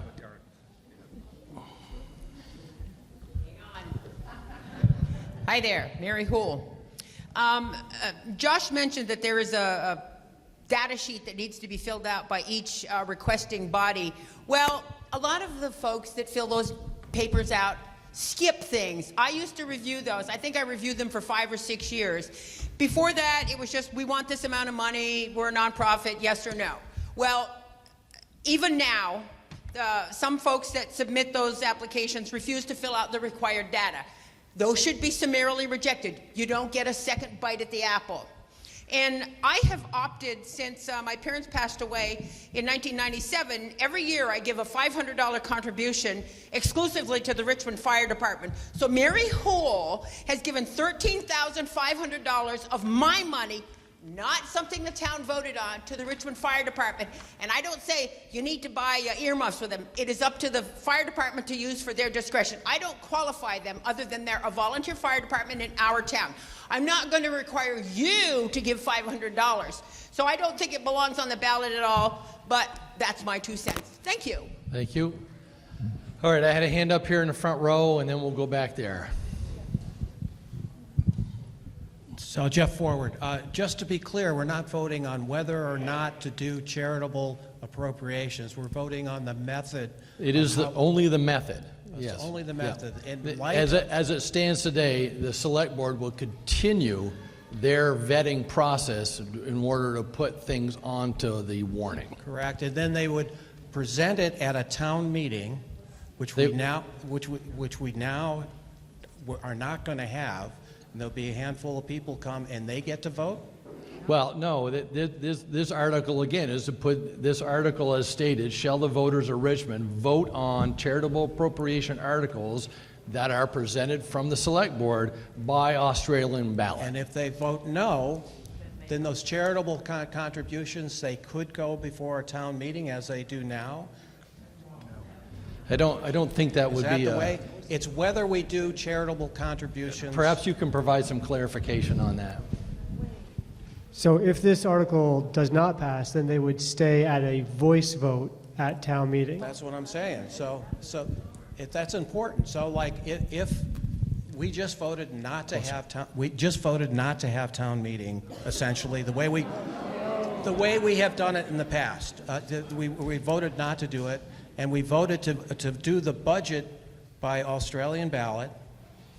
And if this were to be voted from on the floor, it would not add to the ballot or add to the budget or reduce the budget. It would just change how you appropriate the money. So that's a question. Yeah. Right? Because we will be approving a number, not every line item on the budget. We'll be approving a number, and then if people who come for a voice vote, and it'll be, a dozen? Yeah. People who come. Yeah, I see your point. It seems to me if we're going to vote everything else Australian ballot, we ought to be voting this. So it would work very similarly to the way that the Conservation Reserve Fund is appropriated every year. That is on Australian ballot. It's separate from the budget as presented to the voters. So right now there's a budget that's voted on by the voters. It'll be Australian ballot this coming year. There will be a separate question about do we want to do I think it's a 1 cent increase on the tax rate to go to the Conservation Reserve Fund. So if that passes, that's then added to the amount of taxes that are raised and added to the tax rate in addition to the voted on budget. No matter how we do appropriations, if there's $1,000 to go to Charity A, if that passes by voice vote, it would be in addition to the voted budget. If it fails, it doesn't get in there. If it's done by Australian ballot, it's in addition to the voted on budget. So it's an additional appropriation over the voted on budget, no matter how the budget or how the appropriation is voted on. So that's a useful clarification. It would still be decided by the handful of people who come and do a voice vote for this particular issue. Is that correct? That's correct. Okay, Doug, right here, and stand up, please. Thank you. June Heston, former Select Board member, also nonprofit professional. And I want to say I like the fact that we are talking about putting this on Australian ballot, because as a nonprofit professional, we work hard to get every dollar we get, most of us. I think that the question of whether or not you want to give to a nonprofit, you want to be able to choose which ones. I want to be able to choose that I'm going to give to charities that are in Richmond or serving Richmond. Because we got requests, and I was diligent when I was on the Select Board about these requests. We got requests for things that didn't really serve Richmond, and I don't think we should be giving to those. But I do think we should be giving and supporting our community efforts in town. Can you remind the group how much of the budget is allocated to these appropriations? To charitable appropriations? Yes. Josh, do you have that? Stand by one.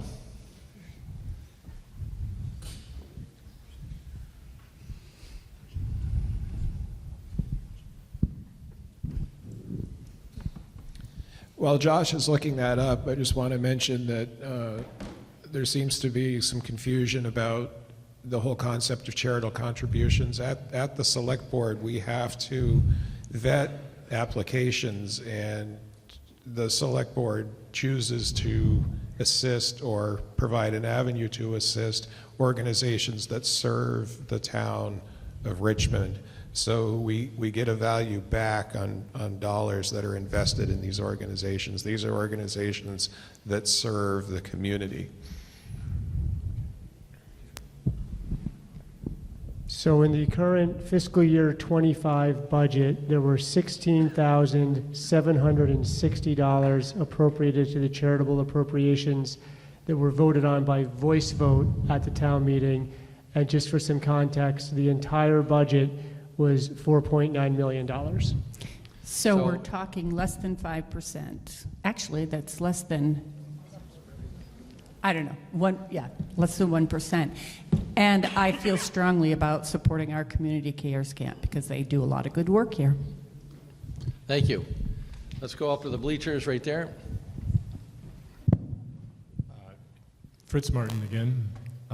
Is it fair to say that we are not voting on whether the Select Board will entertain applications for charitable contributions? We're only voting on the method, and that if we wanted to not have the Select Board consider any charitable contributions, that would be a separate article voted on at a separate meeting. Is that true? Right. This is strictly for the method. The process of the Select Board vetting applications would remain the same, but the method of voting for that would be, that's correct. Doug, I'm going to bring you all the way up here to the front. David Sunshine. I'm confused. If this were to pass, would each charitable contribution be a separate item on the Australian ballot? That is correct, much like it was last year in the town warning, except we did that by voice vote. All right, let's take a look at it right here in the center. Hi, my name's Dave Root, and I'm a little confused. We're voting on a budget item, correct? A method, a voting method. Yeah, this is just a charitable. This is just voting on a method. Yeah, but the method, we just voted on the first article because it's in the budget. So that budget, which includes this charitable budget, is being voted on the first article. No, this is go ahead, Josh. Yeah, so it is a bit confusing because up until last year, these were included in the budget. But last year, we separated them out, and they were voted on individually by voice vote, separate from the budget. So the budget was approved with one number, and then these were approved individually, separately. As Jay said, that's the proper way to do it. There are scores of towns around Vermont that do it the way we used to do it, where you included it in the budget. But as we learned more, separating them out to be voted on individually by the voters is the proper legal way to do that. So the question right now is, do we want to continue to vote on those by voice vote at town meeting or have them voted on by Australian ballot? Either way, they're still going to be approved by the voters. But aren't those charitable appropriations a financial item? And a financial item is in the budget. And we just voted in Article 1 for those financial items to be voted by Australian ballot. Right, so the Article 1 that we voted on was for the townwide budget. But however, I'll go back to the Conservation Commission. That is, or the Conservation Reserve Fund. That is something that is voted on separately from the budget, has been on Australian ballot for the last 5 or 6 years. These would also be separate. So there's certain things that the voters can independently opt in and add to the tax rate in addition to the operating budget for the town. Go ahead. As I'm understanding it, and correct me if I'm wrong, we would have the Australian ballot, and it would look like what you had last week. It's all printed out. You would have your town officers on it, any questions the town had, and you would have line whatever for your budget say $4 million, do you approve the $4 million for your budget? Then the next question would be, do you want to appropriate $6,000 to Charity A? The next line would be, do you want to give $5,000 to Charity B? And then you would have a decision to make whether I want to give Charity A the $6,000, yes or no. So if you didn't want to give anything to that charity, then you would vote no. And the town would have to come up with that money. The ones that say yes, the town would come up with that money separate from that $4 million.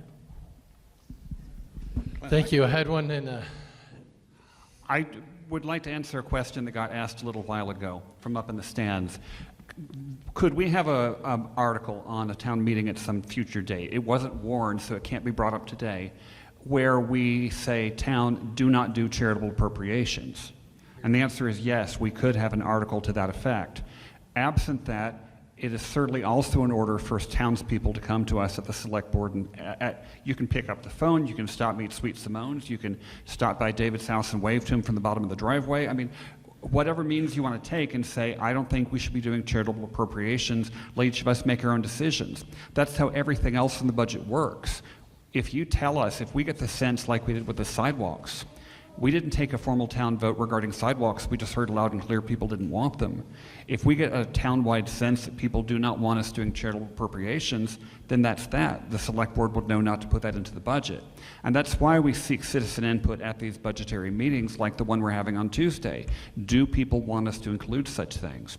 So this vote is a vote on whether we have a voice vote at town meeting, which would be the status quo, or do we want to vote yea or nay on Australian ballot. It's not the question of whether to do the appropriations at all. It's simply, if we do, how would we vote on them?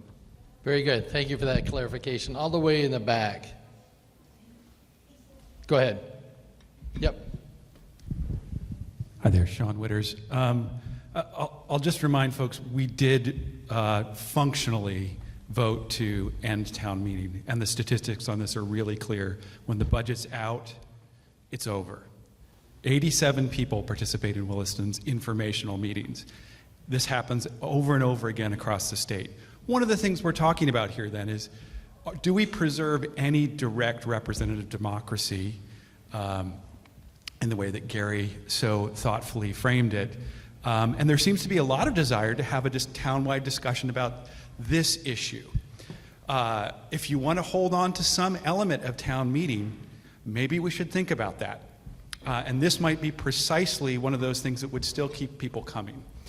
But I would add to that, there's a mistake that's being made categorically here. In terms of, we're talking about charity. With the deregulation and privatization of governmental services, there's less offered to our citizens. This has been a trend over the last 50 years.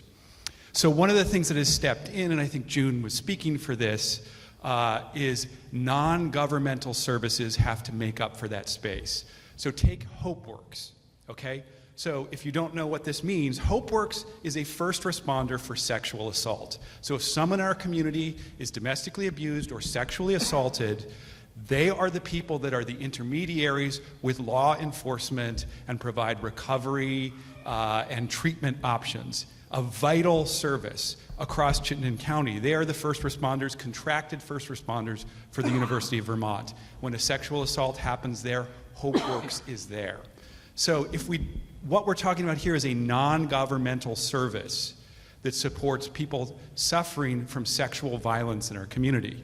Now, this isn't entirely germane to the question, but I think it's important pointing out we're still voting here effectively on what is an appropriation of a non-governmental service that supports our community. And as the Select Board has noted, we should add that this is a very small appropriations in the case of HopeWorks, but which returns dollars, many more dollars in kind in terms of the actual services rendered to the community.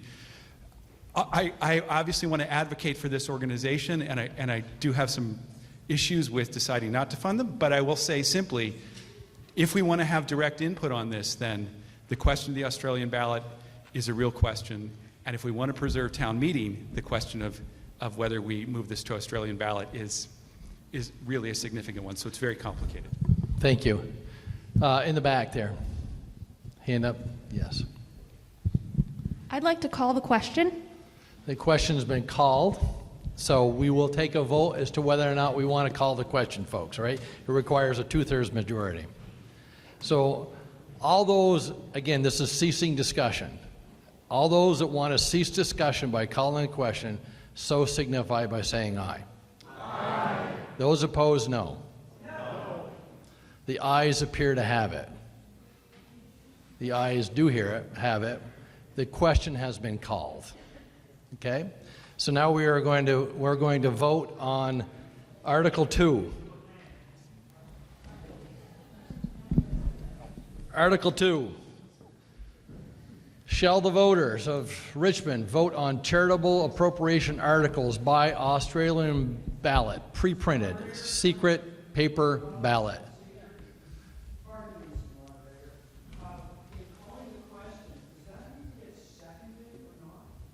No, it's not secondable. It's a 2/3 majority. The motion to call the question, is that seconded? Stand by. Stand by. Stand by. Patty seconded. Patty seconded it and Kendra moved it. Oh, so the ask to call the question was seconded? Yes. Yes. Thank you very much. Sorry for the error. Okay.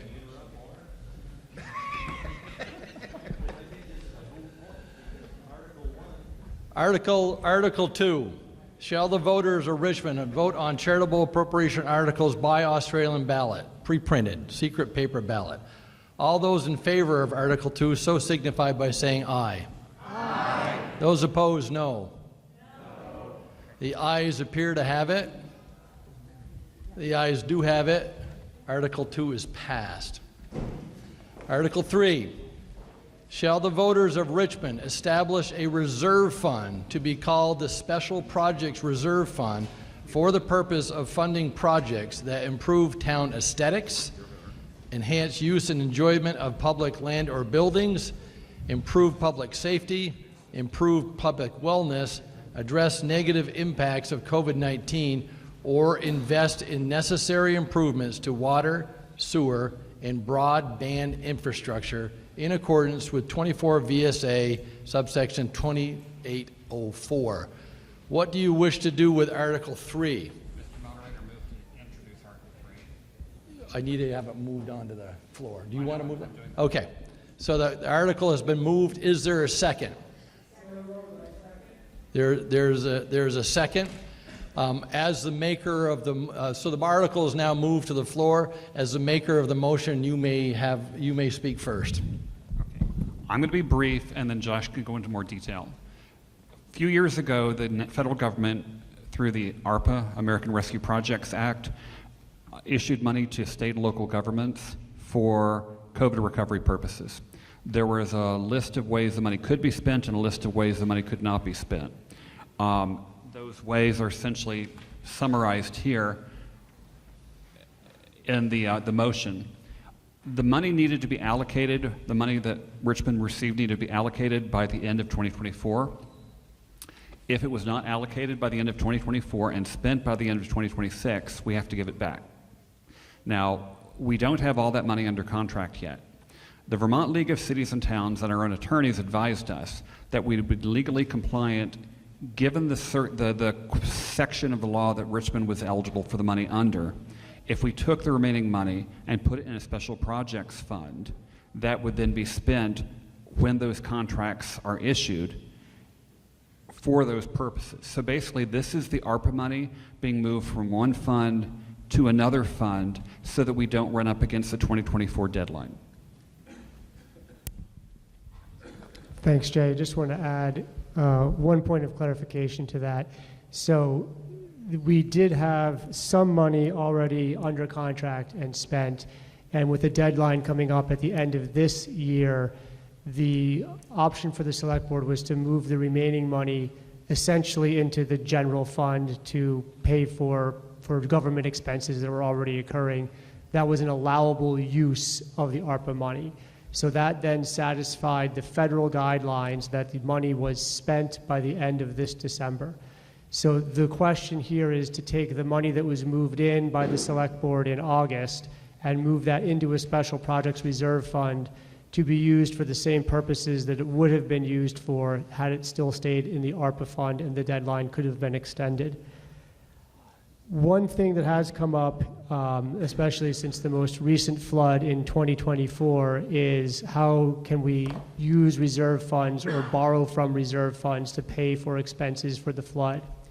We've got conflicting advice. Our auditors said, yes, you can borrow from reserve funds to pay for the flood. Our attorneys have said you can only borrow from those funds that are directly related to the work. So a highway fund could be used to pay for highway work related to the flood, and then you could pay that back later. One amendment that I would like to consider for this article is adding an ability to authorize the Select Board to borrow from this fund in the event of a need for emergency funding, which would make it clear, if it passed, that the will of the people is to create the fund, but also have it flexible so that money could be borrowed to put towards emergency service or emergency relief from a flood or other disaster, with the intent that it would then be paid back as the town receives money from FEMA. So, Clint, You got that motion written? I do have the motion written down, if now is an appropriate time. Do I have to say I so introduce procedurally? Do you have to what? Do I have to, how do I present this to you? Well, just give it to me. Okay. Bring it on down. So, our town manager, our... And town resident. And resident, I was just going to make that mention, also a resident, has proposed a motion that will ultimately need a second here.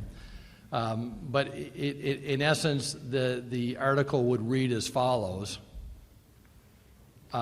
Shall the voters of Richmond establish a reserve fund to be called the Special Project Reserve Fund for the purpose of funding projects to improve town aesthetics, enhance use and enjoyment of public lands or buildings, improve public safety, improve public wellness, address negative impacts of COVID-19, or invest in necessary improvements of water, sewer, and broadband infrastructure in accordance with 24 VSA subsection 28A4, and authorize the Select Board to borrow from this fund in the event for emergency funding.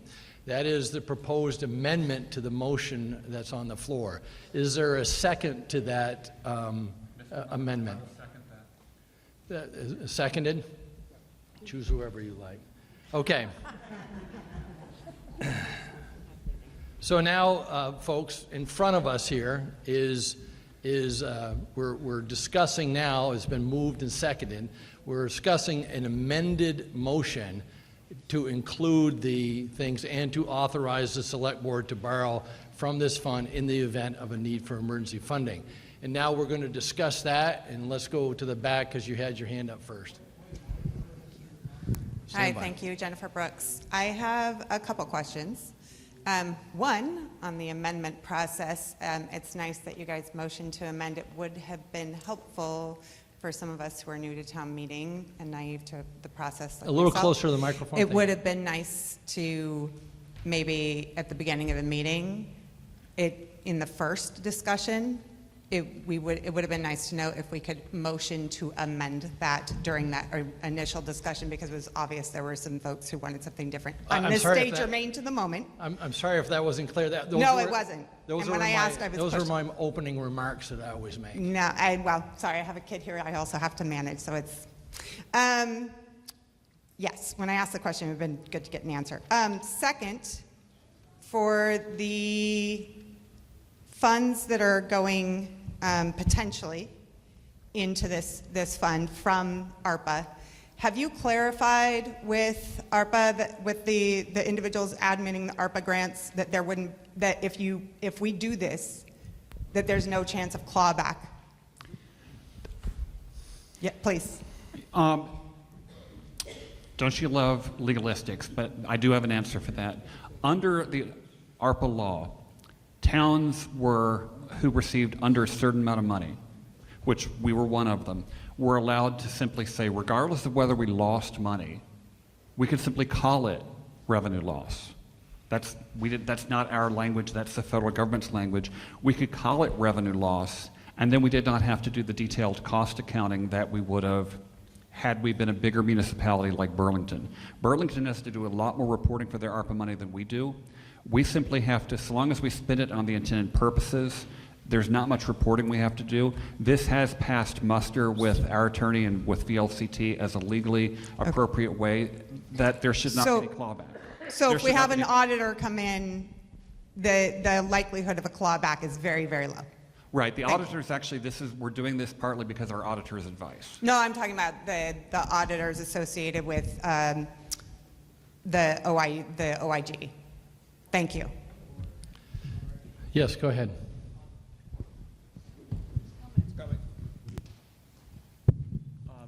This is a point of order. Jeff Forward. My understanding of what we would vote on right now is the amendment to add the language of whether or not to borrow money, not on the substance of the entire article. That's correct. We are voting on the additional verbiage to authorize the select board to borrow from this fund in the need for an emergency funding. If this passes or fails, we revert to the previous article. So the discussion should focus on and borrow money, is that correct? That's correct. Thank you for that point of order, and I'll make that clear again. Again, Article 3 is written, but the motion to amend is for the following language: and to authorize the select board to borrow from this fund in the event of a need for emergency funding. And on that, let's go up here to the front row. I'm in the second row. Mr. Moderator, Toby Buxton. So when you say borrow, so you're going to take the funds, you're going to use it, and then you're going to pay it back. So is that within a fiscal year? Is that, it could be 10 years? What is borrow?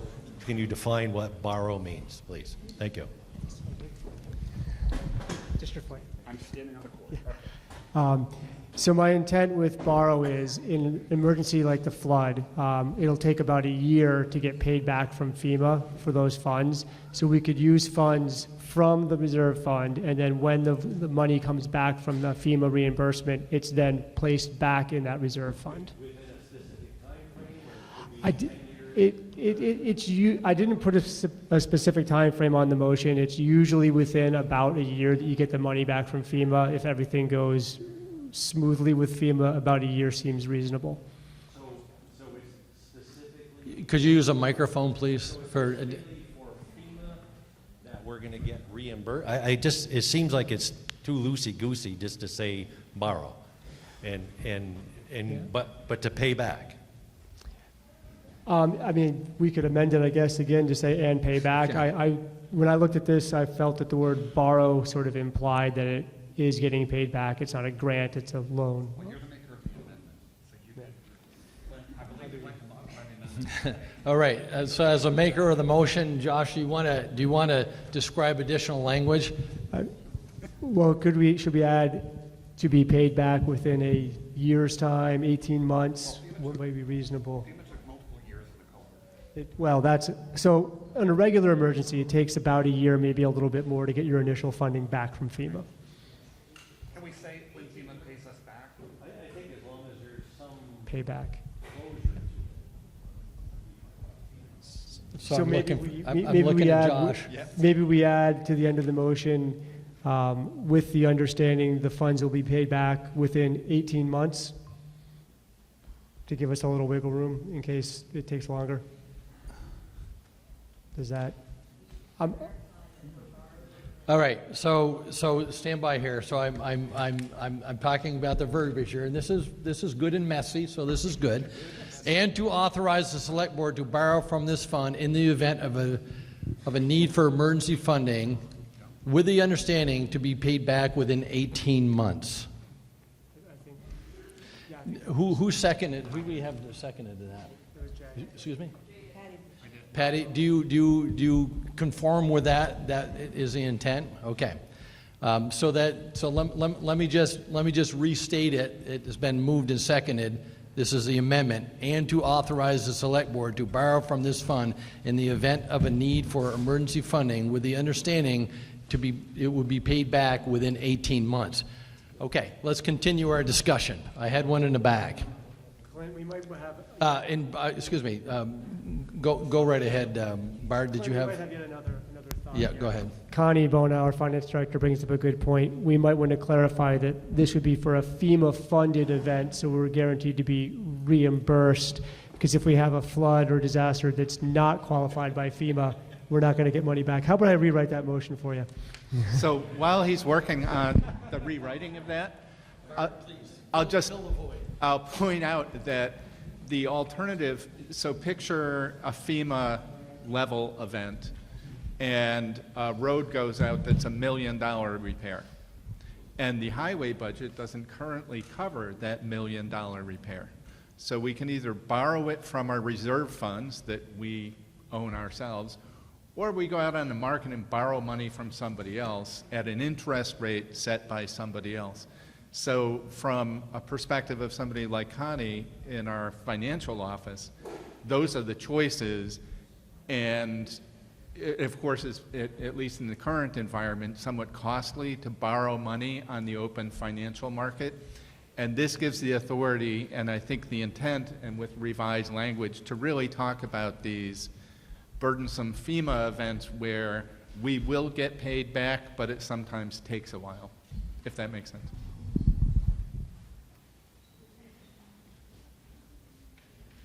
Any other fillers you want to make? We're waiting for Josh. Well, I will just add some filler. In 2019 during Halloween, there was a big storm, washed out a culvert on Thompson Road. We put in a culvert. It wasn't big enough. FEMA said you need to do a bigger culvert. It took 3 years for that money to come in. FEMA is not always fast. Okay. Hopefully you can read my handwriting. Okay, all right. Patty, listen up to this because I'm going to ask you for your second. Okay.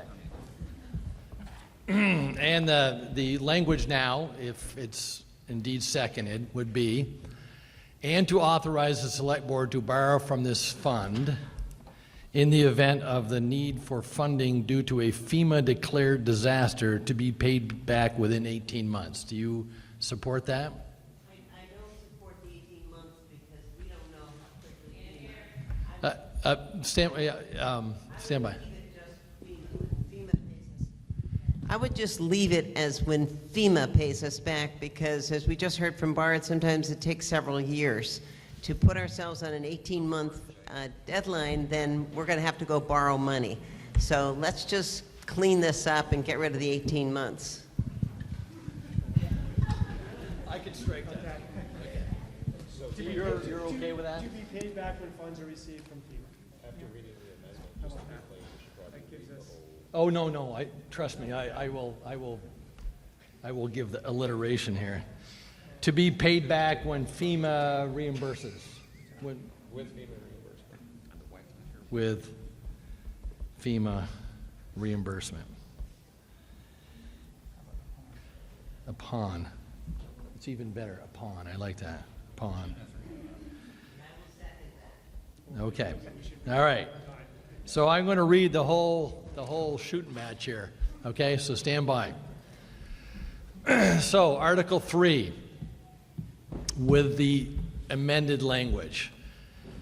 Shall the voters of Richmond establish a reserve fund to be called the Special Projects Reserve Fund for the purposes of funding projects that improve town aesthetics, enhance use and enjoyment of public land or buildings, improve public safety, improve public wellness, address negative impacts of COVID-19, or invest in necessary improvements to water, sewer, and broadband infrastructure in accordance with 24 VSA subsection 2804, and to authorize the Select Board to borrow from this fund in the event of a need for funding due to a FEMA-declared disaster to be paid back upon FEMA reimbursement. So that is the entire article, but what we're voting on is this amendment that has been written here. Are there any other discussions on this amendment right over here for the first time around? Can you, June Heston, can you tell us how much emergency funding the town currently has available? So we don't have a specific fund for emergency funding. What we do have is unassigned and reserved funds, which are essentially a surplus of money that kind of carries over to year due to underspending and expenses or over receiving more revenue than budgeted. That varies every year, but we don't have a specific reserve account just for emergency response. And that money is being severely impacted right now by the 2024 flood. And so how much is currently in that unreserved fund? Right now, according to our finance director, it's zero. It's less than zero. Less than zero. So I can give a little bit. That is not a good answer. I can give a little bit more clarity, but it's not better news. Per the draft audit. Yes. Go ahead, Josh. I'm waiting on the moderator to make a decision. Complete your thought. Okay.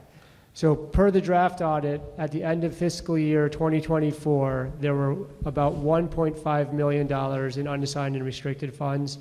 The current flood costs about $1.9 million. That's the 2024 flood. So by those numbers, we're about $400,000 overspent on this current flood. That does not, so those, just to be clear, those unassigned and reserve funds do not include like reserve funds. So they don't include like the town center fund or the fire truck fund. That's just budgetary cash. How much money are we currently waiting on from FEMA already? Thank you. Okay. So for the 2023 flood, we've been mostly paid back from FEMA.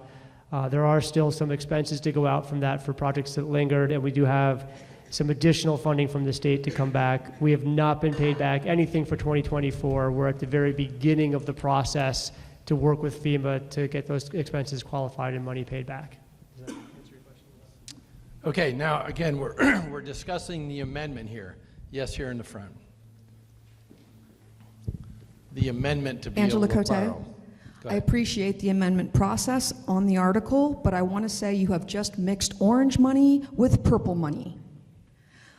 I appreciate that we need an emergency FEMA-specific reserve fund that gets funded every year at town meeting with our budget vote, because we will be having floods every year. I don't want it confused with this article, which is specific to ARPA money, which, as far as we know, daylights when we don't spend it in 2026. Do you understand my point? I was going to be voting for this, but I can't now because it's orange and purple money. Thank you. In the back? Sure. Chi Barrett, I have a question related to that. If we keep the phrase when FEMA reimburses, are we limiting it strictly to FEMA money? And would we get reimbursement from some other source?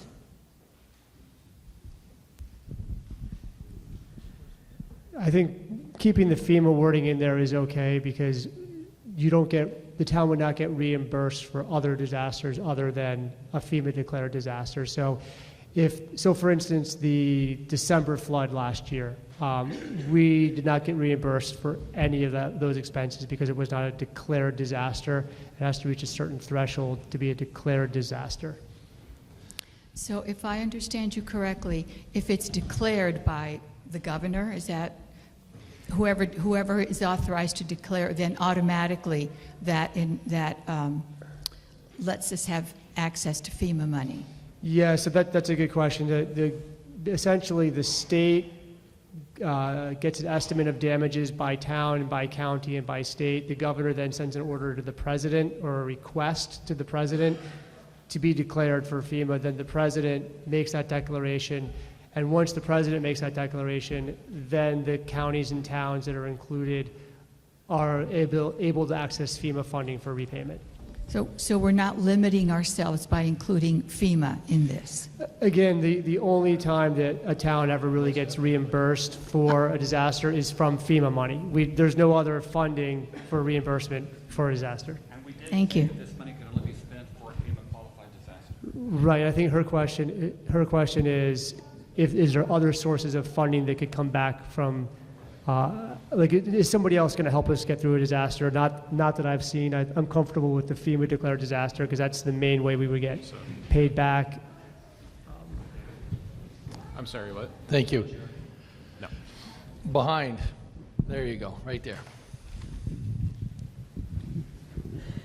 Bonnie Waninger. I was initially supportive of the original. Closer to the mic. Bonnie Waninger. I was originally supportive of the original motion, but the amended motion seems to me too convoluted. When we have disasters, we're reimbursed by FEMA and the state of Vermont, so there are two funding sources.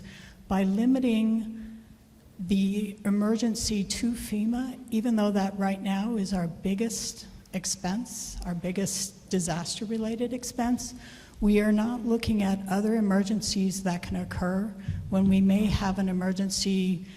I don't know, I think about bridges that go out around the country. I'm hoping ours aren't in those conditions, but they might be. Or you have some large emergency repair after a disaster that is not a federally declared disaster. You're limiting yourself to not being able to borrow from this fund. And one of our cheapest ways is to borrow internally from ourselves rather than to borrow from banks or other sorts of loan organizations where you're paying a higher interest rate. Or even, I don't know if we pay internally our own interest rates. So I guess I would say that I find the amended motion too convoluted to actually vote for and would have to vote no, even though I actually support using the funds for an emergency. Thanks. Thank you. Right here, first time around. Hi, Dave Rue. In your paperwork that you distribute, or I got offline, it says, and tell me if I'm out of line, but I'm talking about Article 3 if it fails. Okay? This money. Dave, specifically, we're talking about the amendment now, so just keep your comments germane to that. But that money that's in the amendment is part of that article.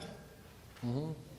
Because that 900,000, and I was told this at the last select board meeting, that money had to be used for specific items that the government requested.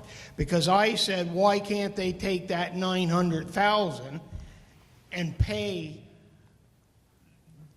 it was $1,400,000, I think he said, was the washout. Why can't they take that and put that towards the washout? And he said, well, we can't. We got to use it in certain places. Well, in your paperwork, it says the funds will remain in the general fund and will contribute to a surplus of funds which can be used for any government expenses.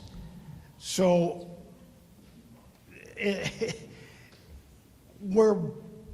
I'm against putting that money if that Article 3 fails, we'll have that money available. We'll have that chance on Article 4, for sure.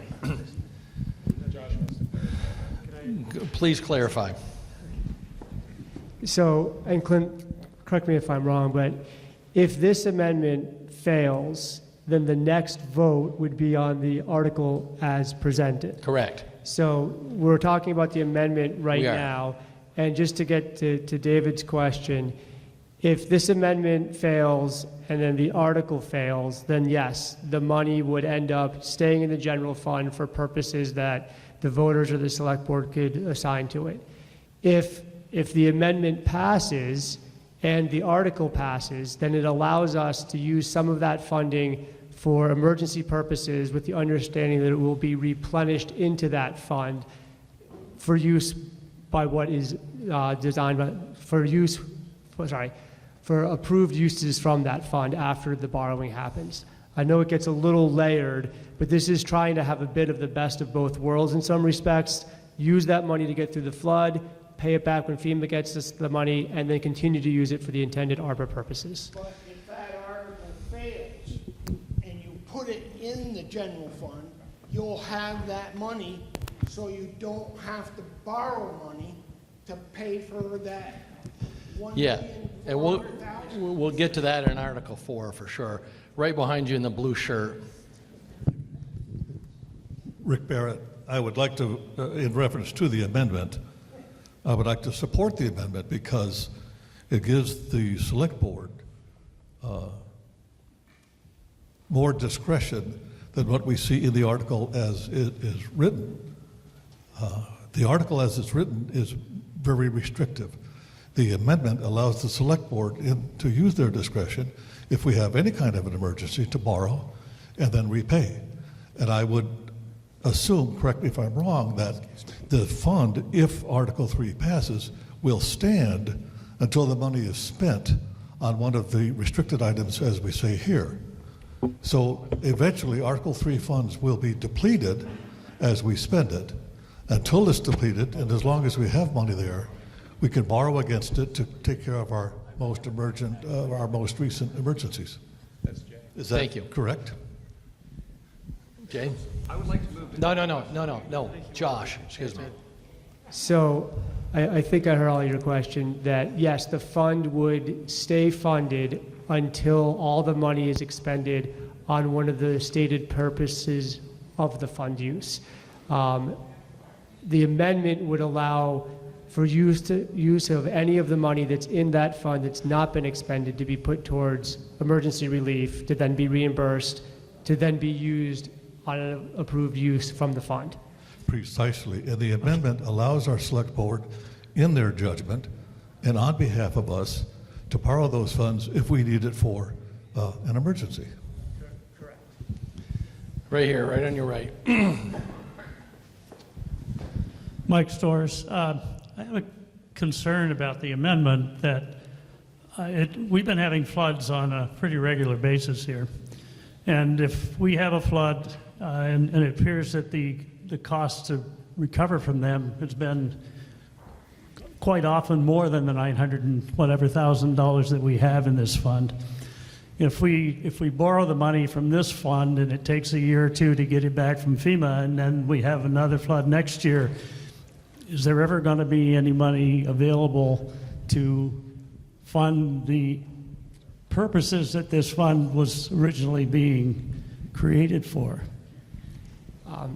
Yeah, the concern of ongoing flooding and emergency response, I think, is one that we all share. So I think the amendment would give the Select Board the ability to borrow from the fund, but they would not have to. If the board determined another way to do this would be if the bond bank had an emergency bond and they opted to do a bond instead of borrowing, then they could opt for that. This just gives the board some more flexibility in how to use the reserve fund on a temporary basis to respond to flooding. Okay, now, I recognize that people's hands are up and I'm trying to recognize them in order, but I'm looking to recognize people for the first time around on this particular amendment. So, up in the bleachers. Go. Actually, let's hear it from the voice there. Fritz Martin, I'd like to call the question. The question has been called. Is there a second? Second. There are seconds. So boy, this doesn't happen very often in a regular town meeting. We are looking at this is calling the question, and calling the question would be to cease discussion upon the amendment for Article 3. So, all those in favor of calling the question, so signify by saying aye. Aye. And those opposed, no. No. The ayes appear to have it, and the ayes do have it. The question has been called. So we're voting on the amendment, the language that we collaboratively discussed here, but I'm going to read the entire article No, I'm gonna just read the amendment, so we don't mess up with that. So Article 3 is stated, will be amended to include the following language: and to authorize the Select Board to borrow from this fund in the event of a need for funding due to a FEMA-declared disaster to be paid back upon FEMA reimbursement. All those in favor of this amendment so signify by saying aye. Aye. And those opposed, no. No. The chair is in question. So, Justice of the Peace, we're going to go with a standing thing again. Are you all ready? You get 30 seconds, Marshall. Lunch is coming and we don't have the Grange here. No pie.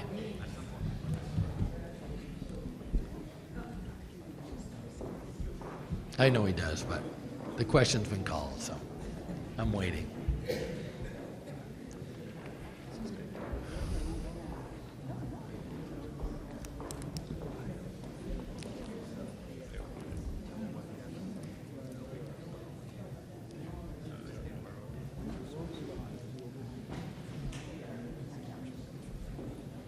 Are you ready?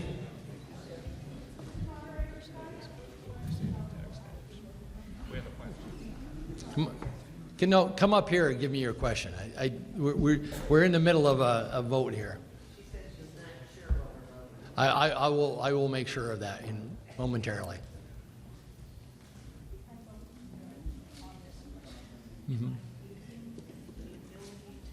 No, you can vote. This is just the amendment. This is just the amendment. You can amend it again after this gets voted upon. Okay.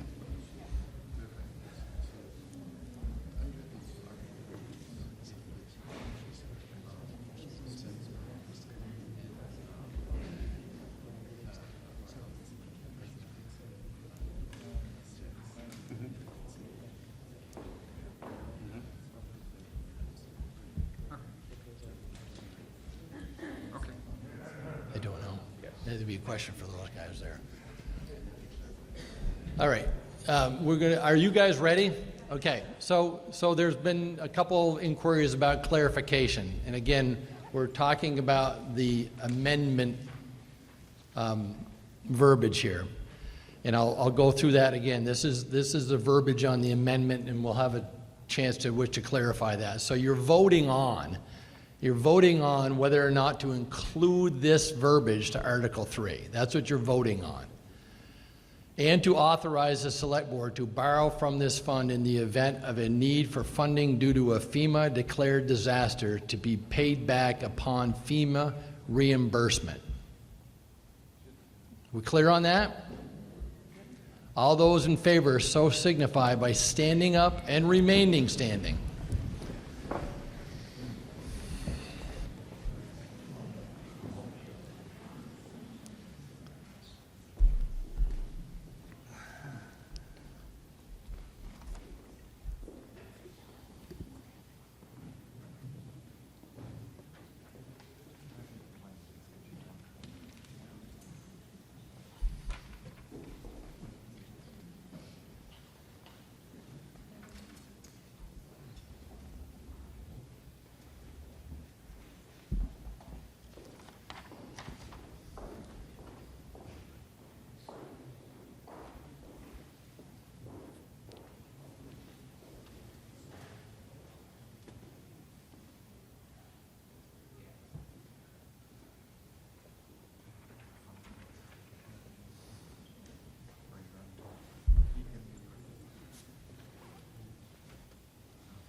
You may be seated.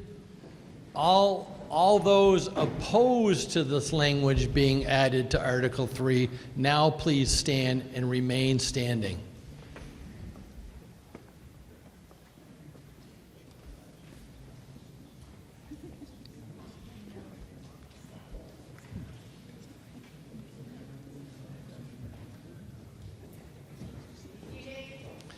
You may be seated. Wait a minute. We have a disagreement within the justices of the peace. So please remain standing if you voted in opposition here. To the amendment. To the amendment.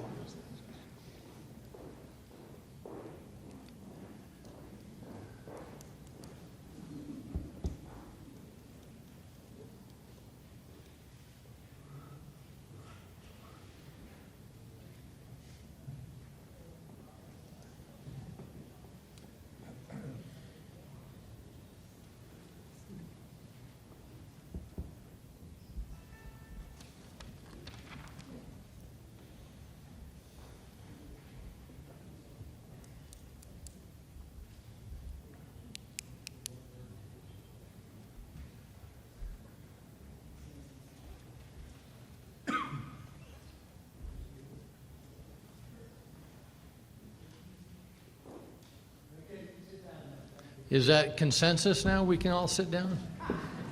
You all may sit down. Thank you. There seems to be... They were vocal. Yes. Okay.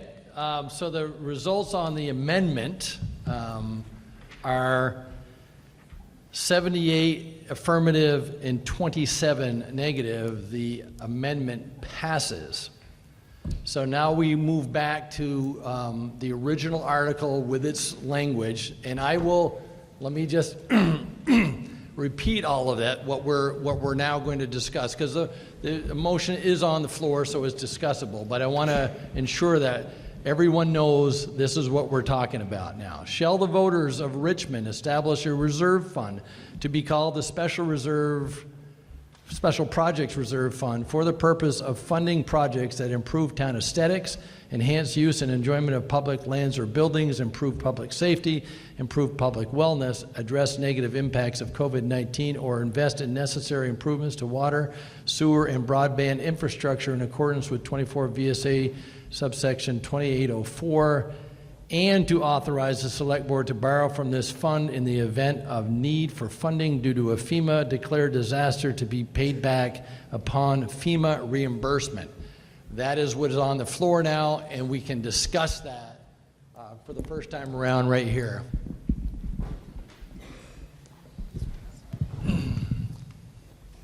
Francis Churchill.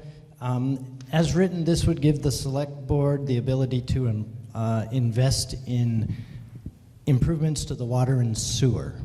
Is that currently something that the Select Board has the ability to do?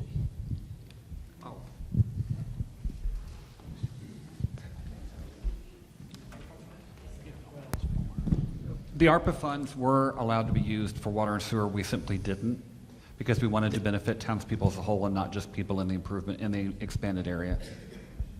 Understood. If we approve this, does that give the Select Board the ability to invest in water and sewer improvements? It doesn't tell us we can't.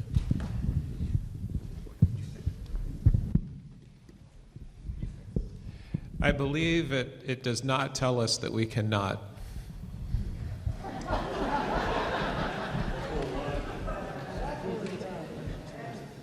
Thank you. Yes, ma'am, right here in the center. Rebecca Butterfield. I don't understand the difference or the pros and cons of having the money in the general fund versus a special reserve fund. And is there a timeline when money has to be spent in either one of these funds that could help us make the decision? Thank you. Can you clarify that? By moving the money into this special fund, there is... So the board satisfied the deadline by moving the money from ARPA funds into the general fund. So the deadline as of right now does not exist for these funds no matter where they sit.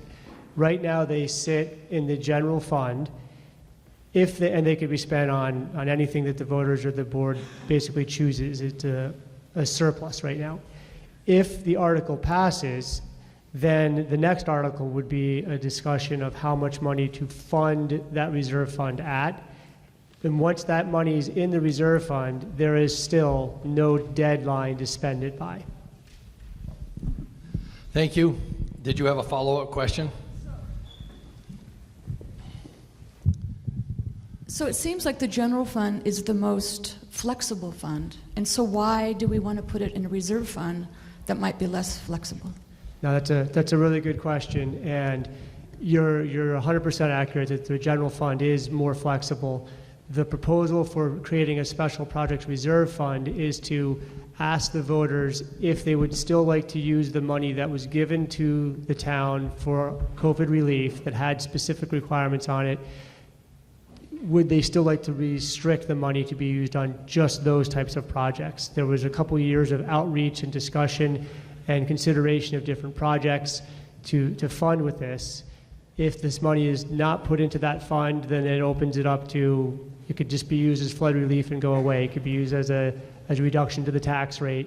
But then those projects that some members of the community were looking forward to would not be funded potentially. So this would just basically put the parameters back on the money without having a deadline. Yes, I had a hand up here in the front row first, and then we'll get... I would like to ask a clarifying... Please state your name. Jeff Forward.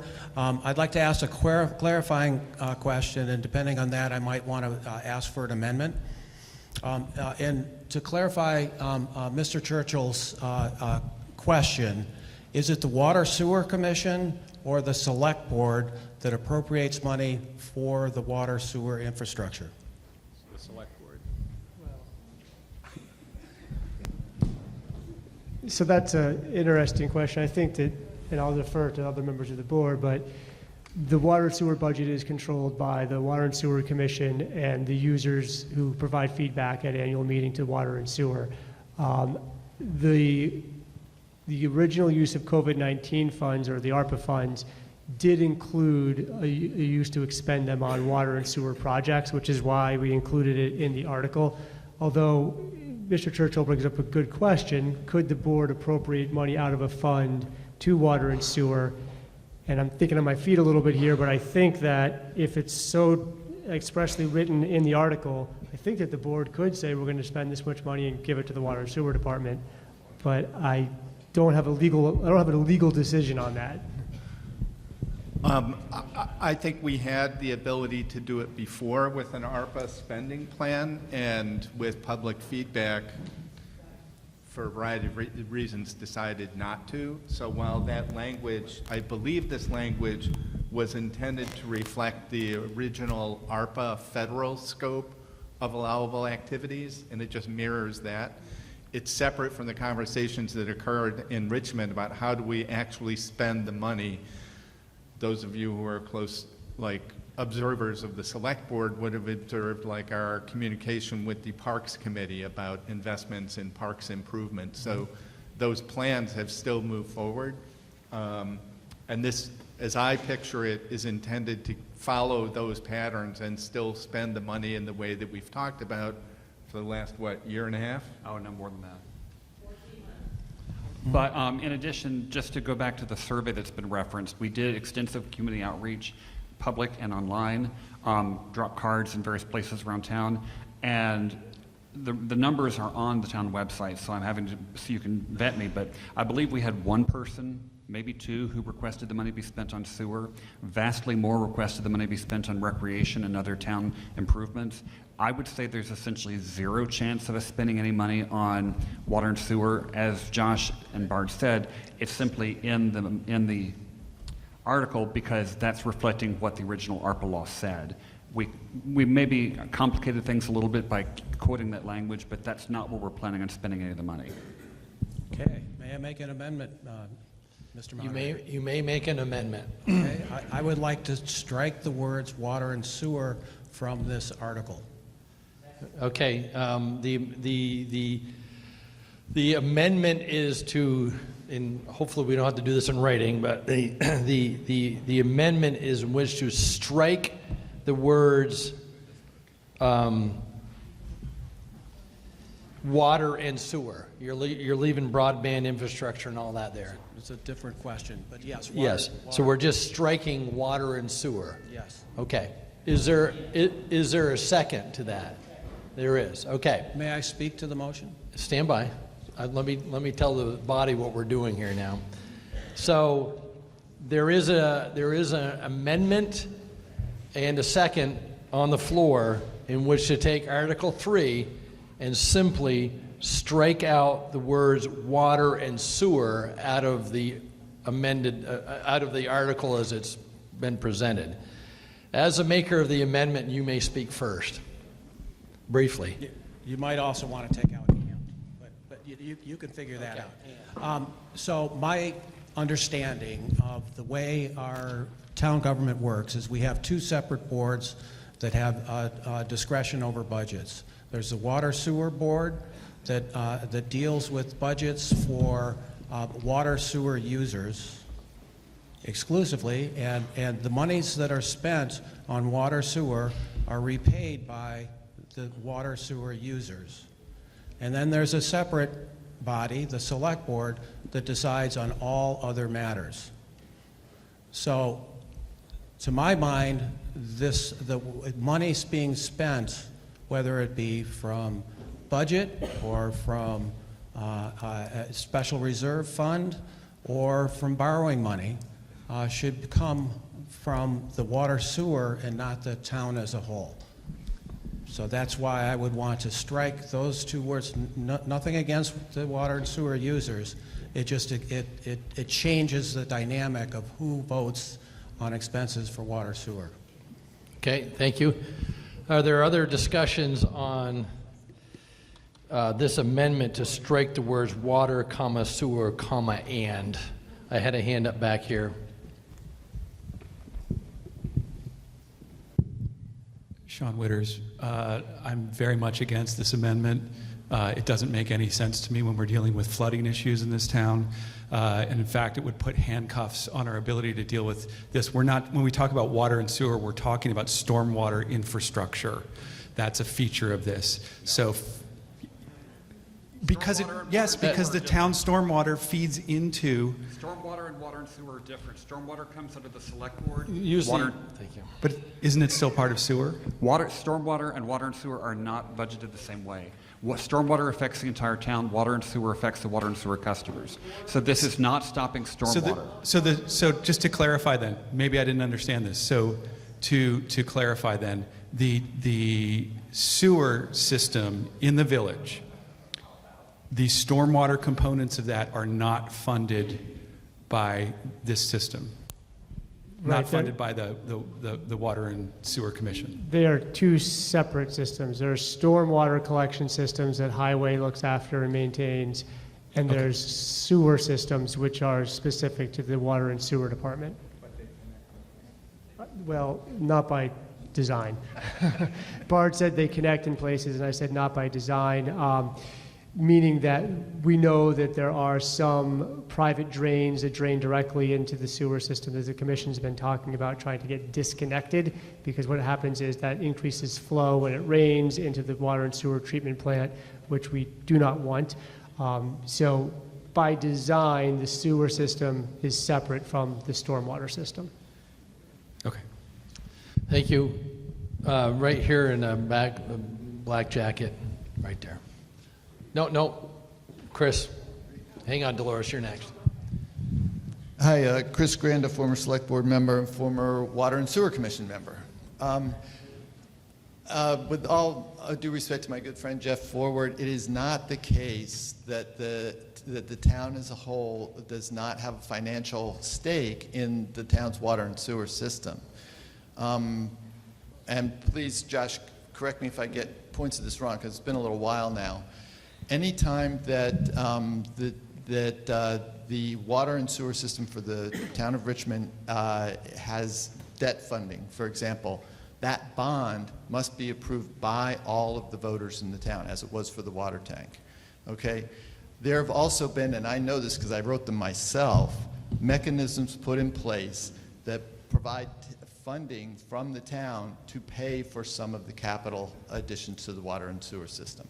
I won't get into the details of that now, and there's a lot of philosophical arguments back and forth. I'm just stating a historical fact here. I'm opposed to the amendment because I think it flies in the face of our history and our experience and would actually intend to propose a counter amendment that would do the opposite, that would restrict the uses of the fund to things that would include capital infrastructure in town, including the water and sewer system. Thank you. Dolores, right here.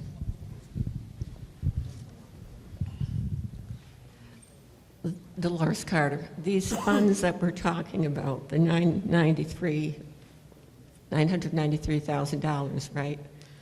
We'll eventually get to that figure, It'll yes. eventually be that, correct? Yeah.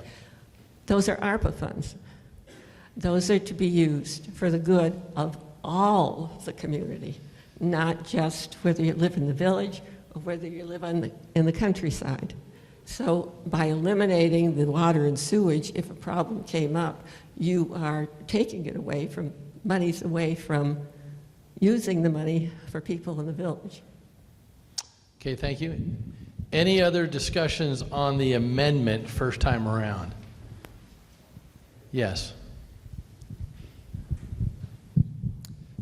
The whole reason, Francis Churchill, the reason I brought up the question is I want to make sure that this amendment doesn't confuse the issue, doesn't give the select board a role or a responsibility that they don't have elsewhere. Like I don't want this to confuse this amendment, or not the amendment, but this motion, this article, to then say, oh, the select board now has that ability to invest in the sewer, water and sewer. I'm not against the money going anywhere. I'm just against this adding confusion. Okay, thank you. Any other questions on the amendment? You had a point of clarification, then I'll get back to you. Go ahead. As it happens, we have a quorum of the Water and Sewer Board here. None of us have a problem with this amendment. Go ahead and vote for it. Okay, and here in a, yes, please. Doug, right there next to your left here. There you go. Chi Barrett, I have a question about the word improvement. And could that, if we leave that in there, rather than, let's say, use repair to water and sewer, would that mean that extension of the water and sewer could go like down Cochrane Road or down Route 2 to the interstate, rather than repairing? I guess what's the definition of improvement?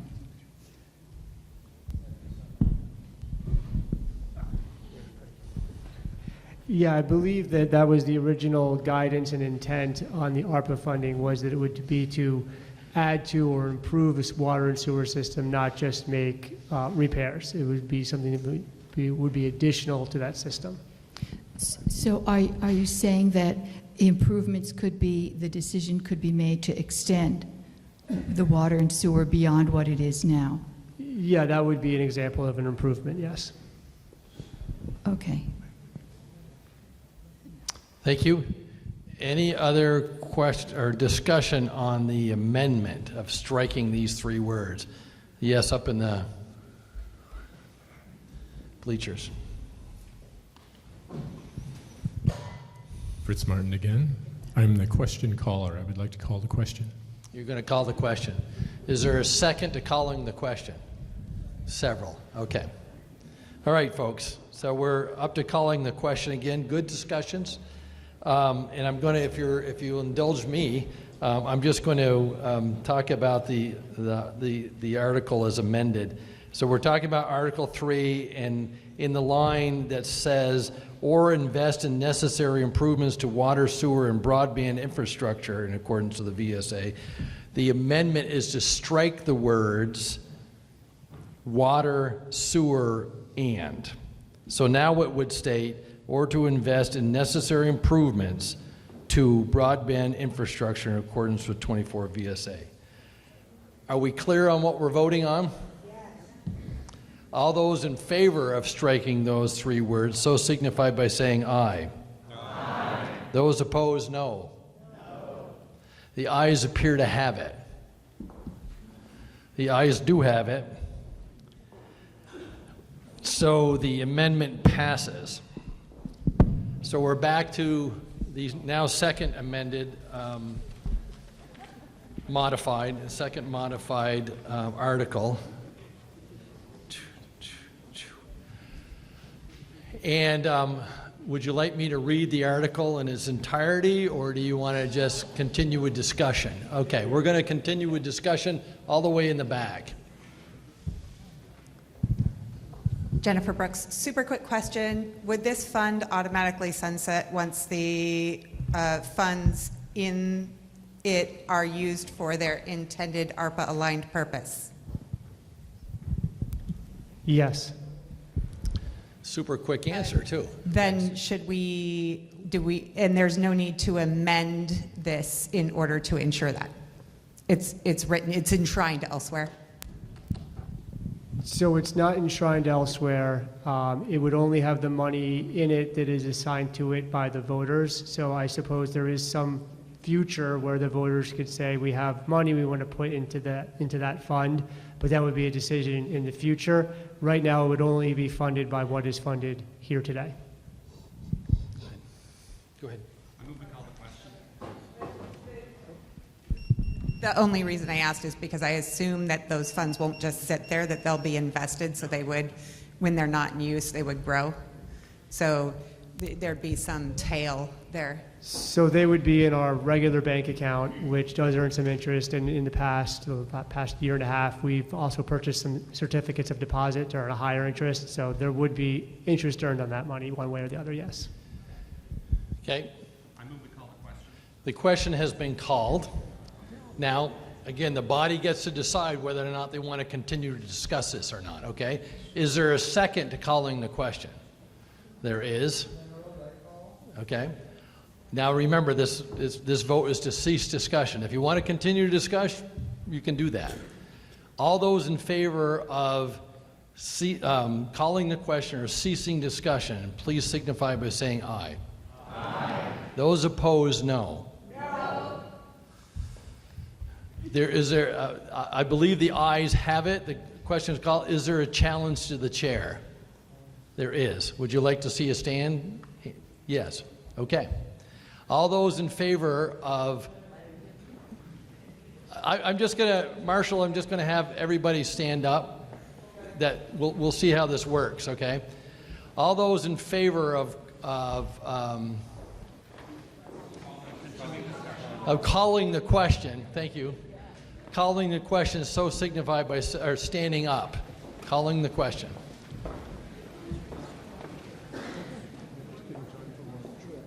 It needs a two-thirds majority.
All right, those opposed to calling the question, please stand.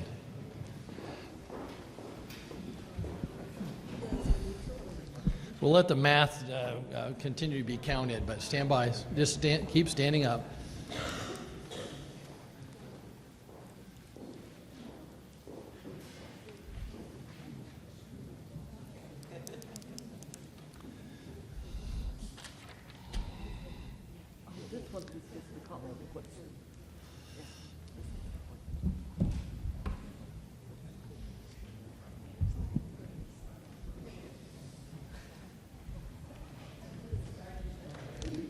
Okay, you may sit down.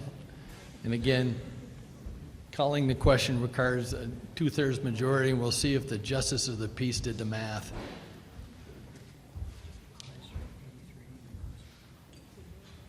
Okay, the question question of calling the question has, there's 83 affirmative of calling the question and 12 opposed. The question is now been called, so we will go straight to Article 3.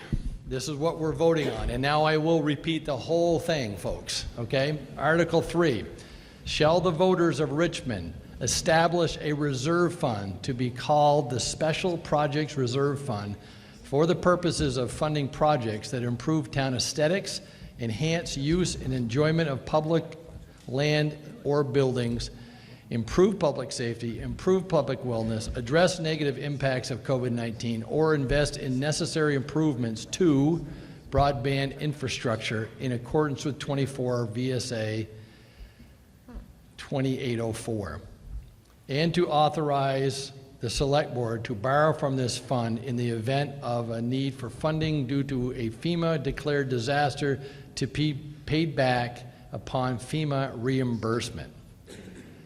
All those in favor of Article 3 so signify by saying aye. Aye. Those opposed, no. No. The ayes appear to have it. Is there a question to the chair? The ayes do have it. Article 3 is passed. Article 4. Article 4. Where are we here? Thank you. Article 4. If Article 3 is approved, which is why we are here, shall the voters of Richmond authorize the Select Board to deposit up to $993,021.00 from the general fund surplus, parentheses, unassigned funds, which was created because of a one-time unanticipated revenue, to the Special Projects Reserve Fund. I need to have a motion moved to the floor. Moved it. Is there a second? There's a second. And unless there's any objections, we'll let Josh speak to this, give us some context. Okay, so just a couple points of clarification on this. So you'll notice that the article is phrased as up to $993,021. We phrased it that way because that's the amount of money that was transferred in at the beginning of August. We knew that there were going to be some expenses that were still coming on the ARPA funds that either already been committed to or that the board would commit to between that vote and now. So the actual uncommitted amount right now is $795,287. Since the August vote, there's been $8,500 for benches at the Round Church, $32,000 for temporary staffing, $3,900 for additional tree work in the parks, $2,000 in additional contingency for the library restoration project, $5,900 for additional final engineering for the Bridge Street sidewalk project that was completed prior to stopping that project, and $145,000 for pickleball courts at Browns Court.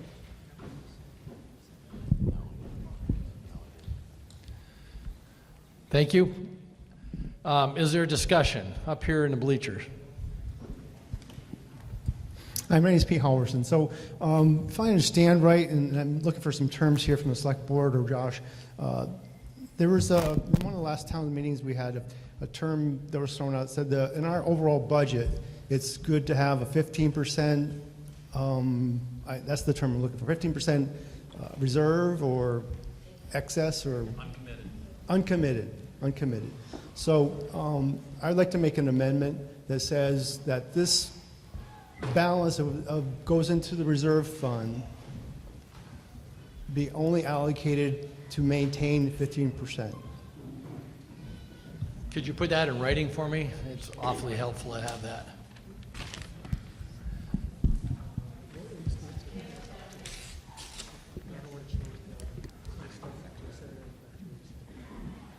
Stand by while we get the amendment written so we can be clear as to what we're discussing.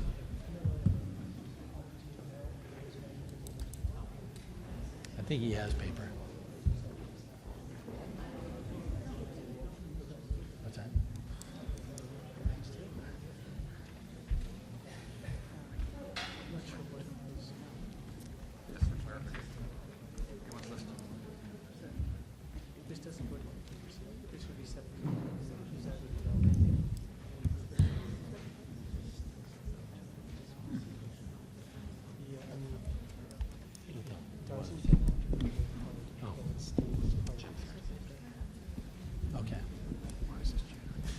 Okay, thank you. This is quite helpful. So you just want to tack this on to the end of it?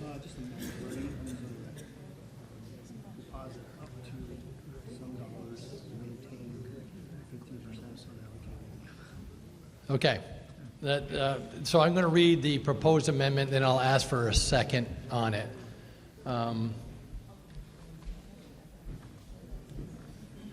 Shall the town of Richmond authorize Select Board to deposit up to,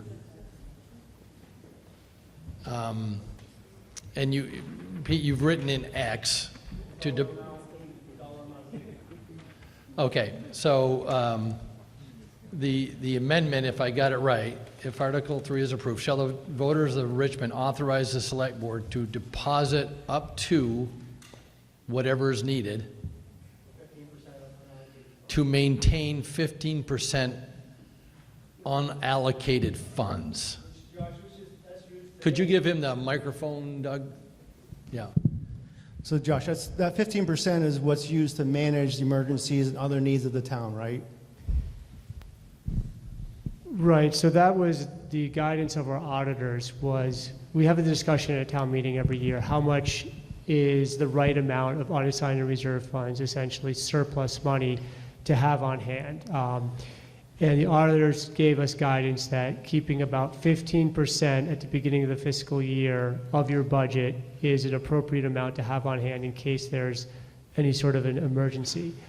So that's sort of been what we've striven for over the last couple of budgets. We put money from unassigned funds towards the tax rate, but we sort of project out. So like right now, we would project out what's our projected unassigned and restricted funds for the end of this fiscal year. How much can we use to reduce that to only being 15% of the FY26 budget?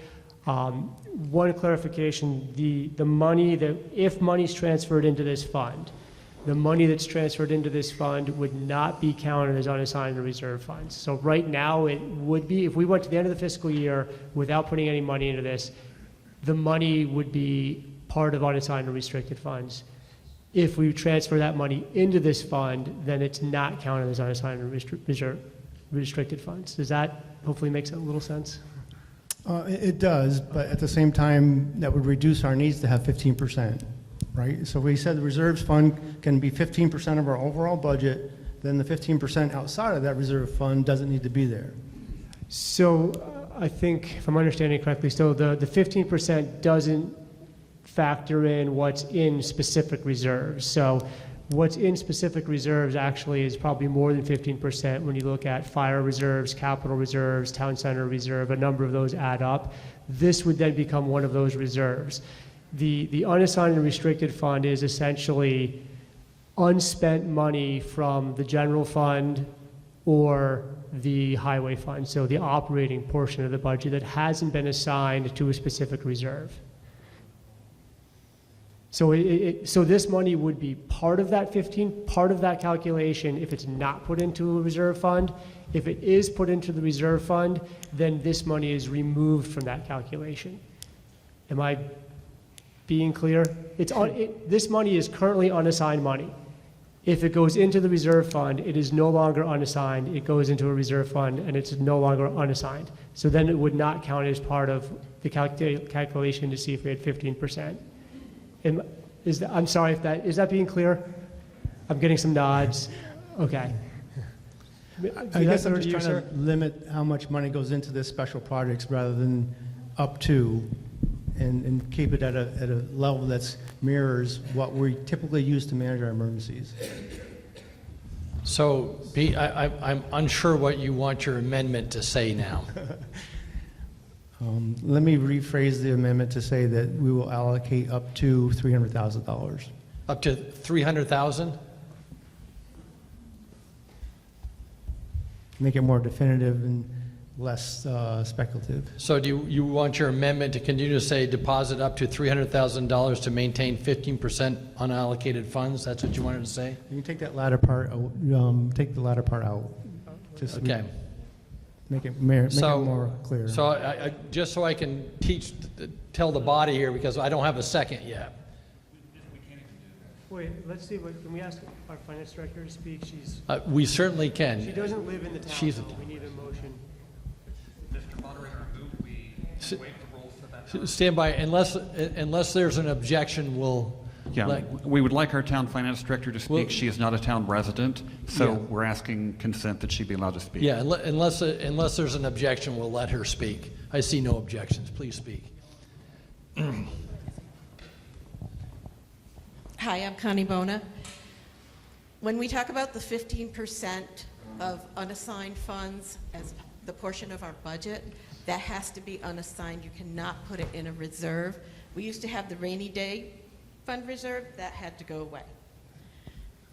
Unassigned has no specific purpose. When you create a reserve, it has a specific purpose. So the reserve we're talking about now is geared towards those projects that the ARPA committee was working on before.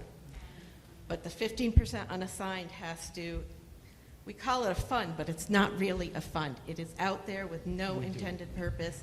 It could be an emergency. It could be something that we didn't plan on that we want to support, but it cannot go into a reserve fund.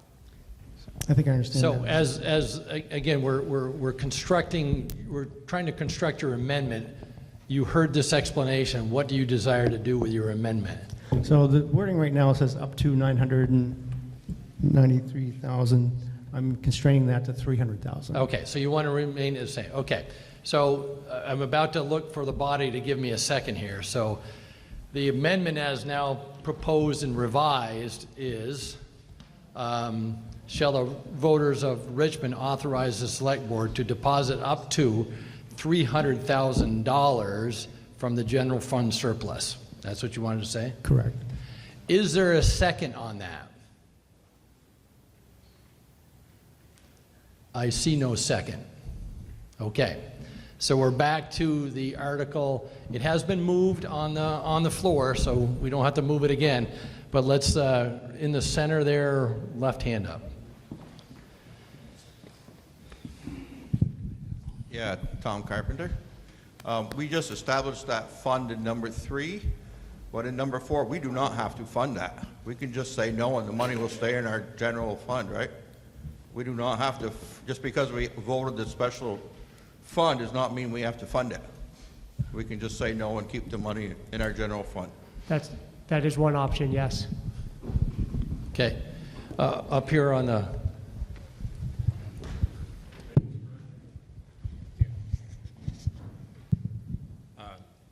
Fritz Martin again. My understanding is that if we do not transfer it into the Special Projects Reserve Fund, that it will expire at the end of the year and we will have to pay it back? So that's a good question, because I think it's good to clarify. That money is going nowhere. By transferring, there's no deadline. By transferring that money into the general fund in August, the select board ensured that there's no deadline on the money. So whether that money stays in unassigned, in the unassigned world, or gets transferred into this fund, the town still will retain that money. The deadline's been removed, either way. I had one here first. Then I'll go back to you. Two quick questions here. Josh, the budget items, the expenditures that you listed, do the total of those equal that roughly $240,000 difference between the amount received from ARPA and the amount to be transferred into the reserve fund? So the numbers that I listed were additional spending over the money that was spent to, sorry. The numbers I listed were $197,000 in spending after August. So that would reduce the amount that's available to transfer to $795,287. So there was about $200,000 in expenditures prior to August 1st. Then the board moved that money, the remaining money, into the general fund. Then there was another $197,000 in spending, which reduces the available money to $795,287. Okay. The second question is in Article 4, this is a deposit up to, but if if approved and the deposit of $993,021 is expended, there's nothing here that prevents additional monies from being transferred into this fund that was created, this reserve fund. Is that correct? Right. So if in the future the voters would like to transfer other money into this reserve fund, that would be an option, just like any other reserve fund. So they could vote. It could get as part of the budget, and the voters could say, well, we want to put some money into the reserve fund to raise taxes for it. Or if there was future money that came in from FEMA and we had a surplus again, there could be a decision by the voters to put money into the fund. But the select board would not just up and fund it. It would be a decision of the voters in the future. Okay. Well, that's my concern. Is the select board required to go to the voters to get approval to transfer money into that reserve fund once created? Yes, so the select board would be required to go to the voters to fund the fund, to put money into the fund. But the select board, if this passes, it would give the board the authority to spend money from that fund based on the stipulations in Article 3. Understood. Thank you. In the back. I want to come back to that 15% number that you were talking about. Can our financial... I'm sorry, could you state your name? Oh, Meg Freeburn. Where are we now in our unassigned funds? What percent of our budget do we currently have unassigned?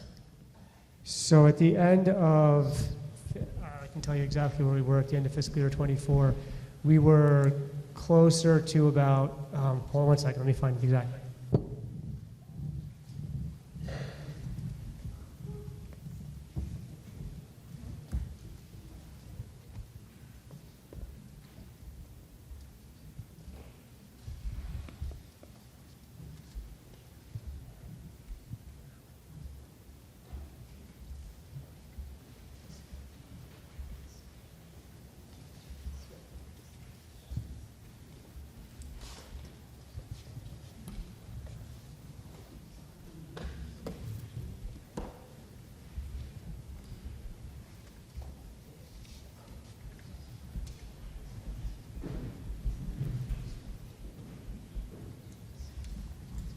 $607, which is 30% of this current fiscal year's budget for 2025.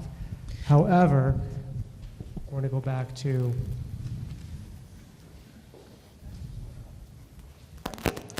the current flood from 2024 has cost about $1.9 million. So although we had 1.5 of unassigned reserves at the end of June 30th, there is 1.9 million in costs right now for the 2024 flood. We do anticipate about 75% of that will be repaid, hopefully within about a year from FEMA. So we're estimating about $1.4 million to come back from FEMA by about this time next year, given current timelines from FEMA. Does that leave us with about $300,000 in unassigned funds right now?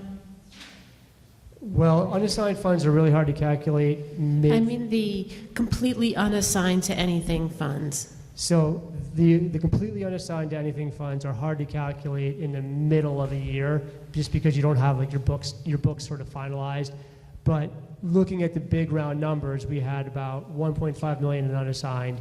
We just had 1.9 million in unbudgeted spending on the flood.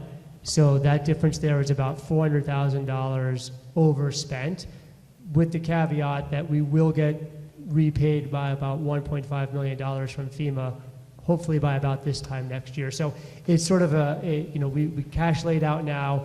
We'll likely end the fiscal year short on unassigned and restricted funds, but then that money will get paid back in the next fiscal year. Thank you. I think what we want to know is if we spend this $700, or if we move this $795,000 into that fund, it sounds like we won't have an emergency availability. Right, so that would certainly reduce the unassigned funds that we have at the end of this fiscal year, which is the reason why I wanted to have the amendment about the borrowing from this fund for emergency purposes, because that would allow the select board to essentially pay for the current flood disaster, end the year without having to get any other sort of a loan, in the anticipation that we're going to get paid back by FEMA by about this time next year, to then reimburse this fund, and then that'll also boost our unassigned reserve fund. So it's a little bit of a time lag, but that's specifically why I wanted to add that amendment. Thank you. Up here. Thank you, Angela Cote. So you're going to be creating another reserve fund, special projects reserve fund. Yep. And you're asking us to put 993 minus what's already been allocated.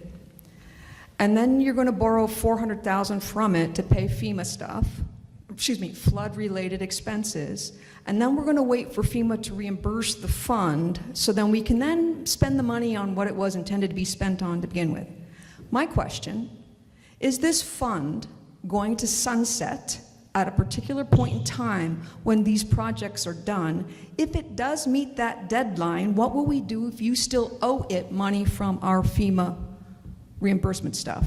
So the nature of my question. And then will it be ongoing if it's not going to daylight? Are you going to keep funding it for emergency-related stuff, which sounds an awful lot like a rainy day fund that we weren't allowed to have? Thank Okay. you. We've already said that it's going to sunset. And Josh just said that the town voters, not the select board, but the voters would have to approve to put money into it. So there's no intent of keeping this fund going. When these monies are expended, the intent would be to dissolve the fund. We'd have to actually take the step to dissolve it, but no one is proposing putting any money into it. And it would be the town voters as part of the budgetary process and not us doing it. And just one of the reasons why I wanted to add that on there was because we get the question all the time, well, you've got $2 million in reserves. Why can't we use that to fund the emergency spending? And we had conflicting feedback. Our auditors said you can borrow from your reserve funds as long as you pay them back. Our attorneys said you cannot borrow from your reserve funds. You can only spend highway money on highway and then pay the highway back. So adding that was not to guarantee that it goes towards emergency spending. It was to give the accounting and the select board flexibility to use that money rather than having to get a bond. Thank you. Right up there, the guy with the hat.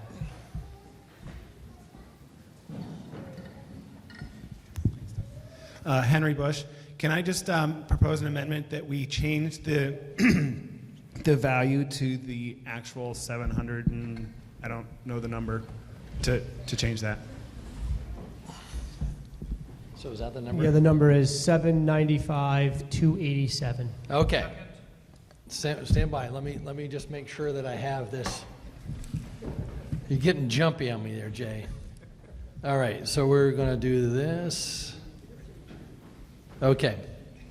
So just to make sure that we understand the amendment that's been proposed, shall the voters of Richmond authorize the select board to deposit up to $795,287 from the general fund surplus? Is that the intent of your?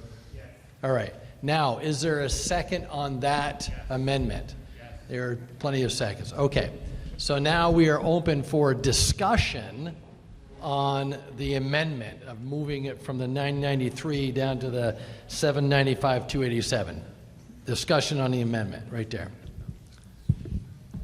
Can you tell us the amount that you currently know is allocated to the ARPA projects that have been worked on for the last year and a half? That, including the ones that are still need to be done. Okay.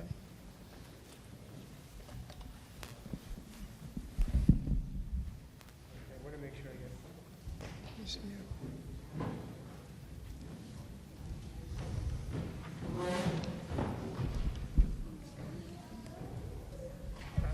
Sorry, I want to make sure I get the right number here.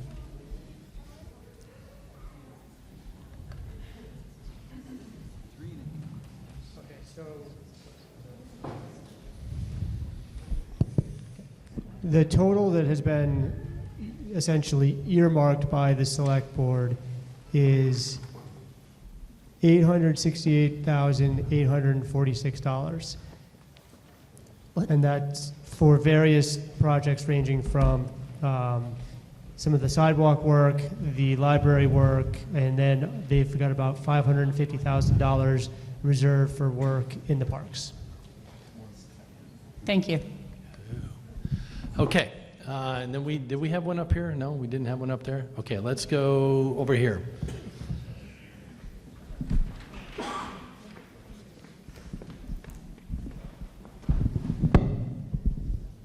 Sean Witters. I would like a clarification here to understand the effects of Article 3 as we've just proposed it. Am I correct that in a scenario, say, silt floods and destroys the pump house, our entire downtown is closed for a long period of time? The way we just configured these funds, I mean, so all the businesses, the school, et cetera, the way we've just configured these funds would restrict our ability to use these funds under Article 3, since we can't use them for water or sewer, to be able to reopen our downtown. Is that correct? So I would like to then observe, for me then, that article that we introduced in 3 is a poison pill. I will not vote for Article 4. I would rather have the funds be unrestricted so that in the event of something like a flooding emergency, our town can use those funds flexibly, which are presently not restricted in the same way. All right, Select Board would like to respond to that. The article specifies improvements. Maintenance and repairs to the water and sewer system are not improvements. I also think that we're getting a bit confused on sort of the emergency use of the funds. So the amendment that added for emergency purposes, if there was disaster that wiped out water sewer, we could, I think, use some of this money to help us pay for that with the idea that it's going to get replenished. But we could not use this money as amended for an improvement on water and sewer for the long term. So I think a repayable emergency use would be okay. A long-term investment in water and sewer is not allowed. Correct. Thank you for that clarification. Right there in the back. Hey, pay attention here. Not you, Doug. Hey, you wanted to speak? No? The woman I had, right? Are you still ready to speak? Yes, sorry, Jenny Brooks. I'm hearing confusion, around the whole water sewer thing. As an accountant, CPA, my understanding would be this is simple fund accounting. If we're going to borrow from the funds borrowed we can use for whatever purpose we need. For example, if we're using them for a disaster, and that disaster includes some rehab of water sewer, fine. When those funds get returned to the special fund, paid back in, the special fund being a bank that we are borrowing from within our accounts, they go back to the purposes described in that fund. So when the funds are borrowed and outside the fund, they are not restricted by the fund requirements. Yes, correct? They're to use for the things we need them for to borrow, and then when we put them back in, then those funds are restricted by that fund's requirements. I would agree, Yes. and just add one point of detail, that the only time they would be borrowed from the fund is for a FEMA-declared disaster. Right, and the rules that apply to the fund aren't restricting us from using the borrowed funds for things that we need them for. Just point of clarification. Okay. So again, we're talking about the amendment here. Was that? About the dollar amount. That's correct. We're talking about the dollar amount where shall the voters of Richmond authorize the select board to deposit up to $795,287. That's what we're discussing here. First time around. Have we spoken on this? Right? Yep, go ahead. And I'll get back to you after. Chris Grand, a former select board member, to Article 4, and in reference to the earlier speaker's point, in order to, for example... Remember, we're talking about the dollar figure. I understand. Okay, yeah. go ahead. So to use money that's in, that would be allocated to this new reserve fund in the case of a emergency, in response to a flooding of the a water treatment plant.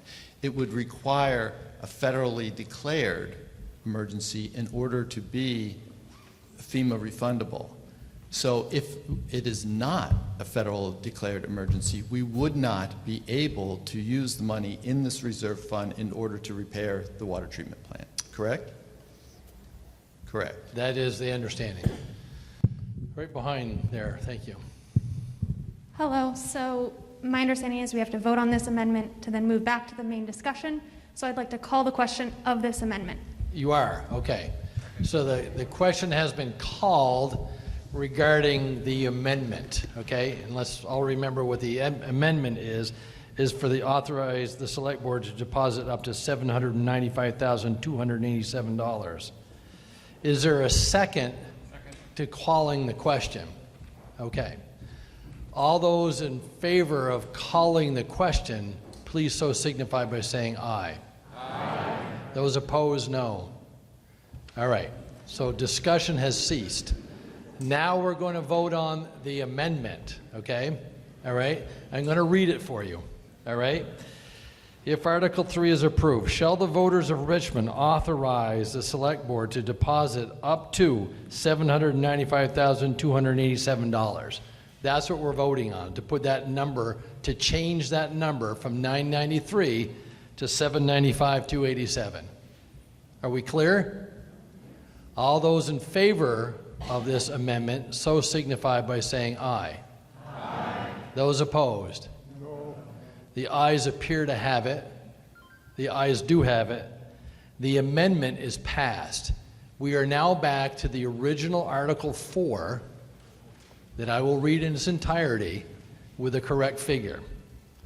If Article 3 is approved, Article 4, if Article 3 is approved, shall the voters of Richmond authorize the Select Board to deposit up to $795,287 from the general fund surplus, unassigned funds, which was created because of a one-time unanticipated revenue to the Special Projects Reserve Fund. We're open for discussion now on Article 4. Yes, sir. Make sure you raise your hands nice and high. Rick Barrett, I lost an issue, or I lost my question. Is there any way the federal government could reclaim any amount of this money? So it's here no matter where it goes, no matter what amount? Thank you. You had a, yes, ma'am, right there. Hi, Lisa Corey. I think, I remember the survey for the ARPA money. It was a few years ago. And since then, in 1 year, we had 3 100-year floods. They're very expensive. We had FEMA funding for the 2023 flood. Then it seemed like the governor was having trouble getting FEMA approval for the 2024 flood. I'm sure we're going to have another flood that's going to cause a lot of damage. We have a lot of our road, stage roads, Knight Byron, Williams Hill, so many places have been really severely damaged by the floods, and that will certainly happen again. It appears, my understanding of looking at the conditions for the Special Reserve Fund is that it cannot be used for that unless it's a FEMA, if FEMA doesn't give us more funding, then we cannot use that to mitigate flood issues. And so as a result, I think the only thing at this point is to vote against this Article 4. Right? Thank you. Any other discussion on Article 4? All the way in the back. Okay, then I'll get up to you.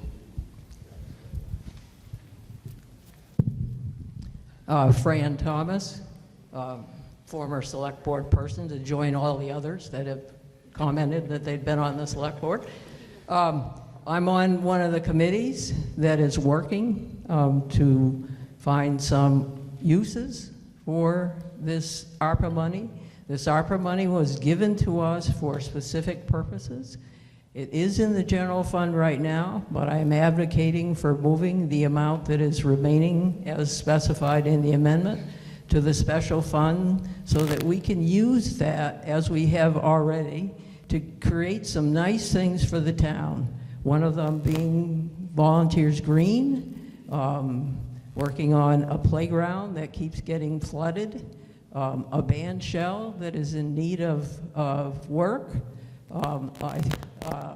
I think this is an opportunity for us to do something good for the town that we are proud of, and make use of the ARPA funds by moving them from the general fund to this fund, using these funds as they were intended. Thank you. Thank you. Up here on the bleachers.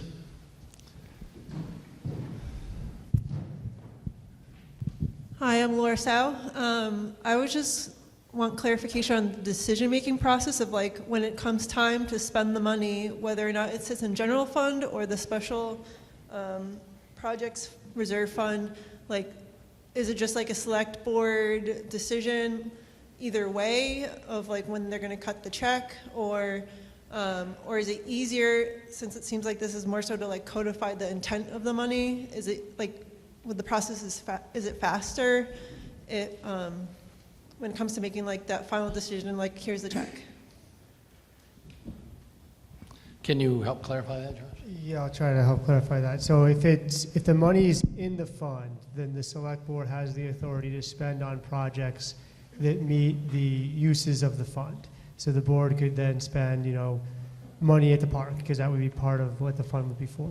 If it remains in unassigned funds, then it essentially, the board really wouldn't be able to just spend on projects that are very large projects. They could, some lines get overspent in the budget every year, and that would sort of eat away at the unassigned funds, but essentially it would become unassigned reserve funds at the end of the year, and then that money would be maybe in the budget as a tax offset if we had enough money for that, or it could be in the budget to go in towards another reserve or a revenue or towards another project, but that would then go back to the voters for a larger project.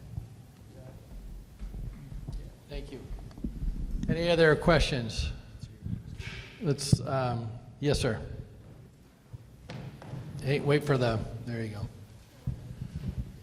go. Hello, my name's Dwayne LaRose. I'm a lifelong resident of Richmond. If we can't use those funds for a non-FEMA event, shouldn't we think of having a fund started so we can use some emergency funds to work on road? I live on stage, and I know what it's like to try to maneuver stage road the last 2 summers. But I think maybe if we can't use these funds for an emergency, but yet not a FEMA emergency, maybe we should think of having a fund for these non-FEMA emergencies, if you get my drift. I get your point on that one. The town actually used to have what we called a rainy day fund, which was, I think, established essentially for that type of a purpose. The auditors advise that that is illegal to actually have a fund that has the only purpose being emergency relief funding.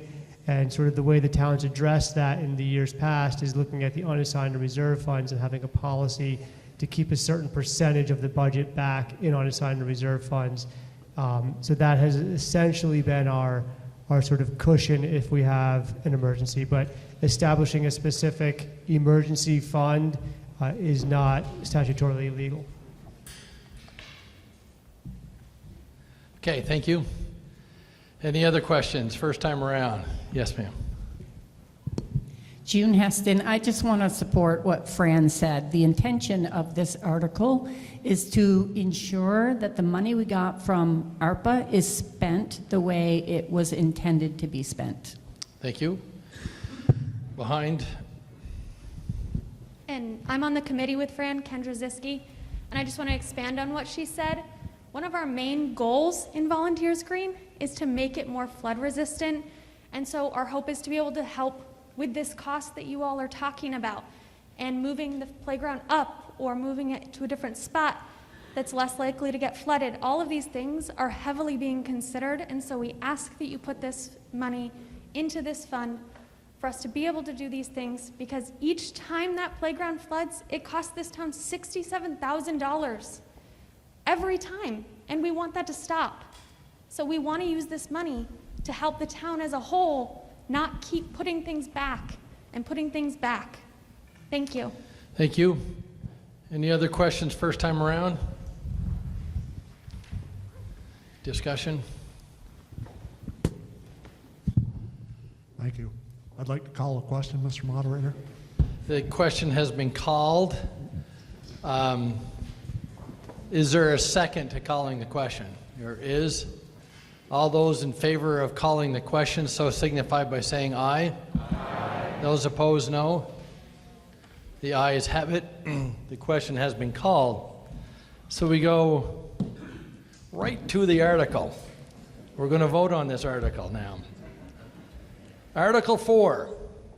If Article 3 is approved, shall the voters of Richmond authorize the Select Board to deposit up to $795,287 from the general fund surplus, parentheses, unassigned funds, which was created because of a one-time unanticipated revenue, to the Special Projects Reserve Fund. All those in favor of Article 4 so signify by saying aye. Aye. Those opposed, no. No. The ayes appear to have it. Is there a question to the chair? The ayes do have it. Article 4 is passed. Before nobody gets moving here, that completes our articles, but you wanted to do something? Since earlier this morning, it was voted to vote the budget on Australian ballot, which means that everybody has the opportunity to do that. I need to have the question asked as a non-binding question that we can let the Select Board know what you want the town office to do. Do you want every single person on that voter checklist, which is 3,500 people now, sent a ballot? That means that every single person, at this last election, I had over 100 return because people moved out of Richmond and did not bother to tell us. And by state law, we can't take them off until they sign off, or they register in another town, or they go 8 years not voting. So we do have a lot of people that are just hanging in there, and there's not a thing we can do about it. We have all that wasted postage, paper, time, and money. What I would suggest is that the Select Board have people request a ballot. Now, we're not going to stop anybody from voting. We will have people come into the office. We will have to buy a certain amount of ballots, but everybody's going to be welcome to come in or pick up your phone, call and say, send us a ballot, or email me, send me a ballot. But personally, I don't think that we should be wasting the money on sending ballots to people that are never going to use them. And the ones, we had an awful lot. I would say over 200. Actually, more than that, because we had to go get some more affidavits made. The people that got their ballot this last time and said, I didn't want it mailed to me, so I shredded it. So then we had to provide all those extra ballots, and that's a lot more paperwork to be done as well. And it really ties up your check-in because people have to stop and explain what they did with the ballot and then sign the paperwork. So personally, as the town clerk, I would ask you to give the Select Board an idea of what you want them to do, to instruct me to just send ballots to whoever requests them. And that can be, like I say, phone call, an email. One person, can call and say, send my spouse, send my children, send my aunt, and I'll do that. But if we could have some sort of a consensus on that. Yep. Let me see if I can't put this back in a formal list. Okay, so under other business, that's what we're doing here. This usually happens after we've had lunch and all that stuff, but we haven't.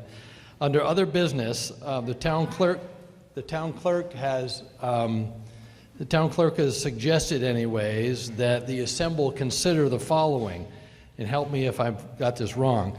4 Australian balloted items on the warning, it is the town clerk's recommendation that voters request ballots. Okay? That's what we're discussing, okay? That's your motion. Is there a second to that? There is. Is there any discussion on this recommendation by the town clerk? Yes, up here in the front. My name's Dave Root. No, you get to use a microphone, Dave. My name's Dave Root. Why can't we, Linda, just go back to the old way where you come in here on town meeting day and you have Australian ballot, and if anybody doesn't want to do that, then they have to do an absentee ballot, just like it used to be. Yeah, that's what I think in essence, and you've used proper terminology. Right. I think that's where she's at. That's what she's done. All right. Other questions? I had one in the back.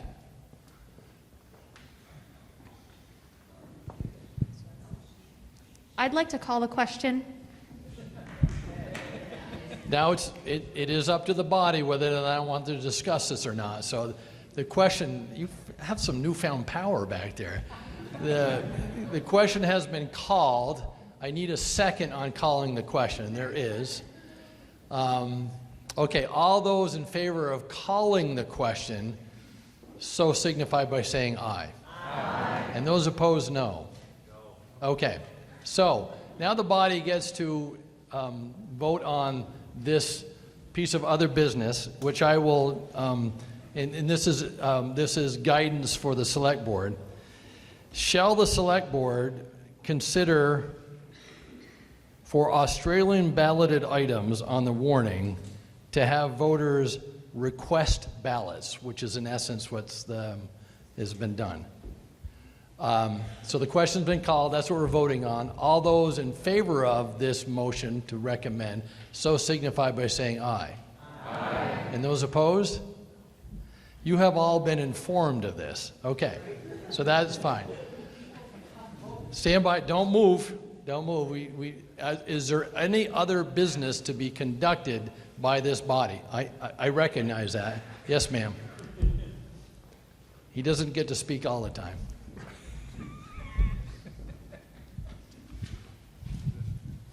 I'm Marcy Harding. I just want to say I've been to a lot of town meetings in my life, and I don't think there was ever one where hopefully we all benefited from the discussion we had this morning more than this one. Thank you. Any other business? Yes, Jay. Tuesday night, 7 o'clock, Select Board special budget meeting, there will be pie. He's not kidding about the pie. He'll really bring pie. Stand by. Don't anybody move. Out in the back. Down the center, Doug, all the way to the back. I would just...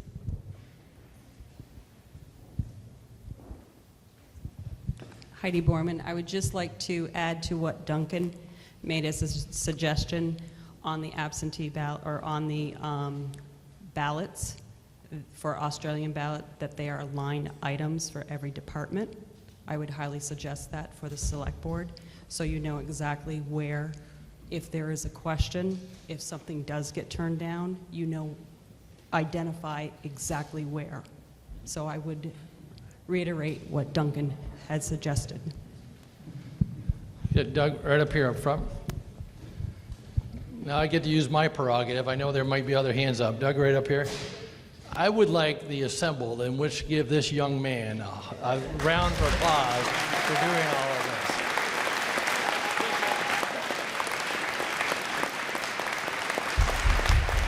Thank you. Now, hopefully, he can negotiate some type of compensation from his father, but that is yet to be determined. Other business? Yes, in the back.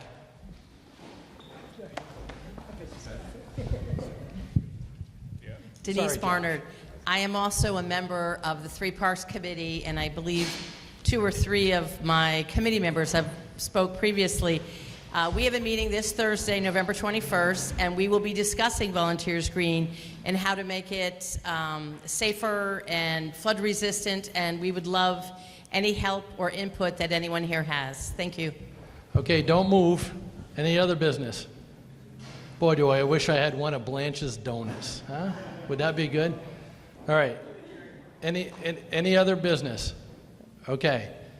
Before I ask for a motion to adjourn, this community has also always helped out in putting chairs away. So that expectation is there because many handsmen like work.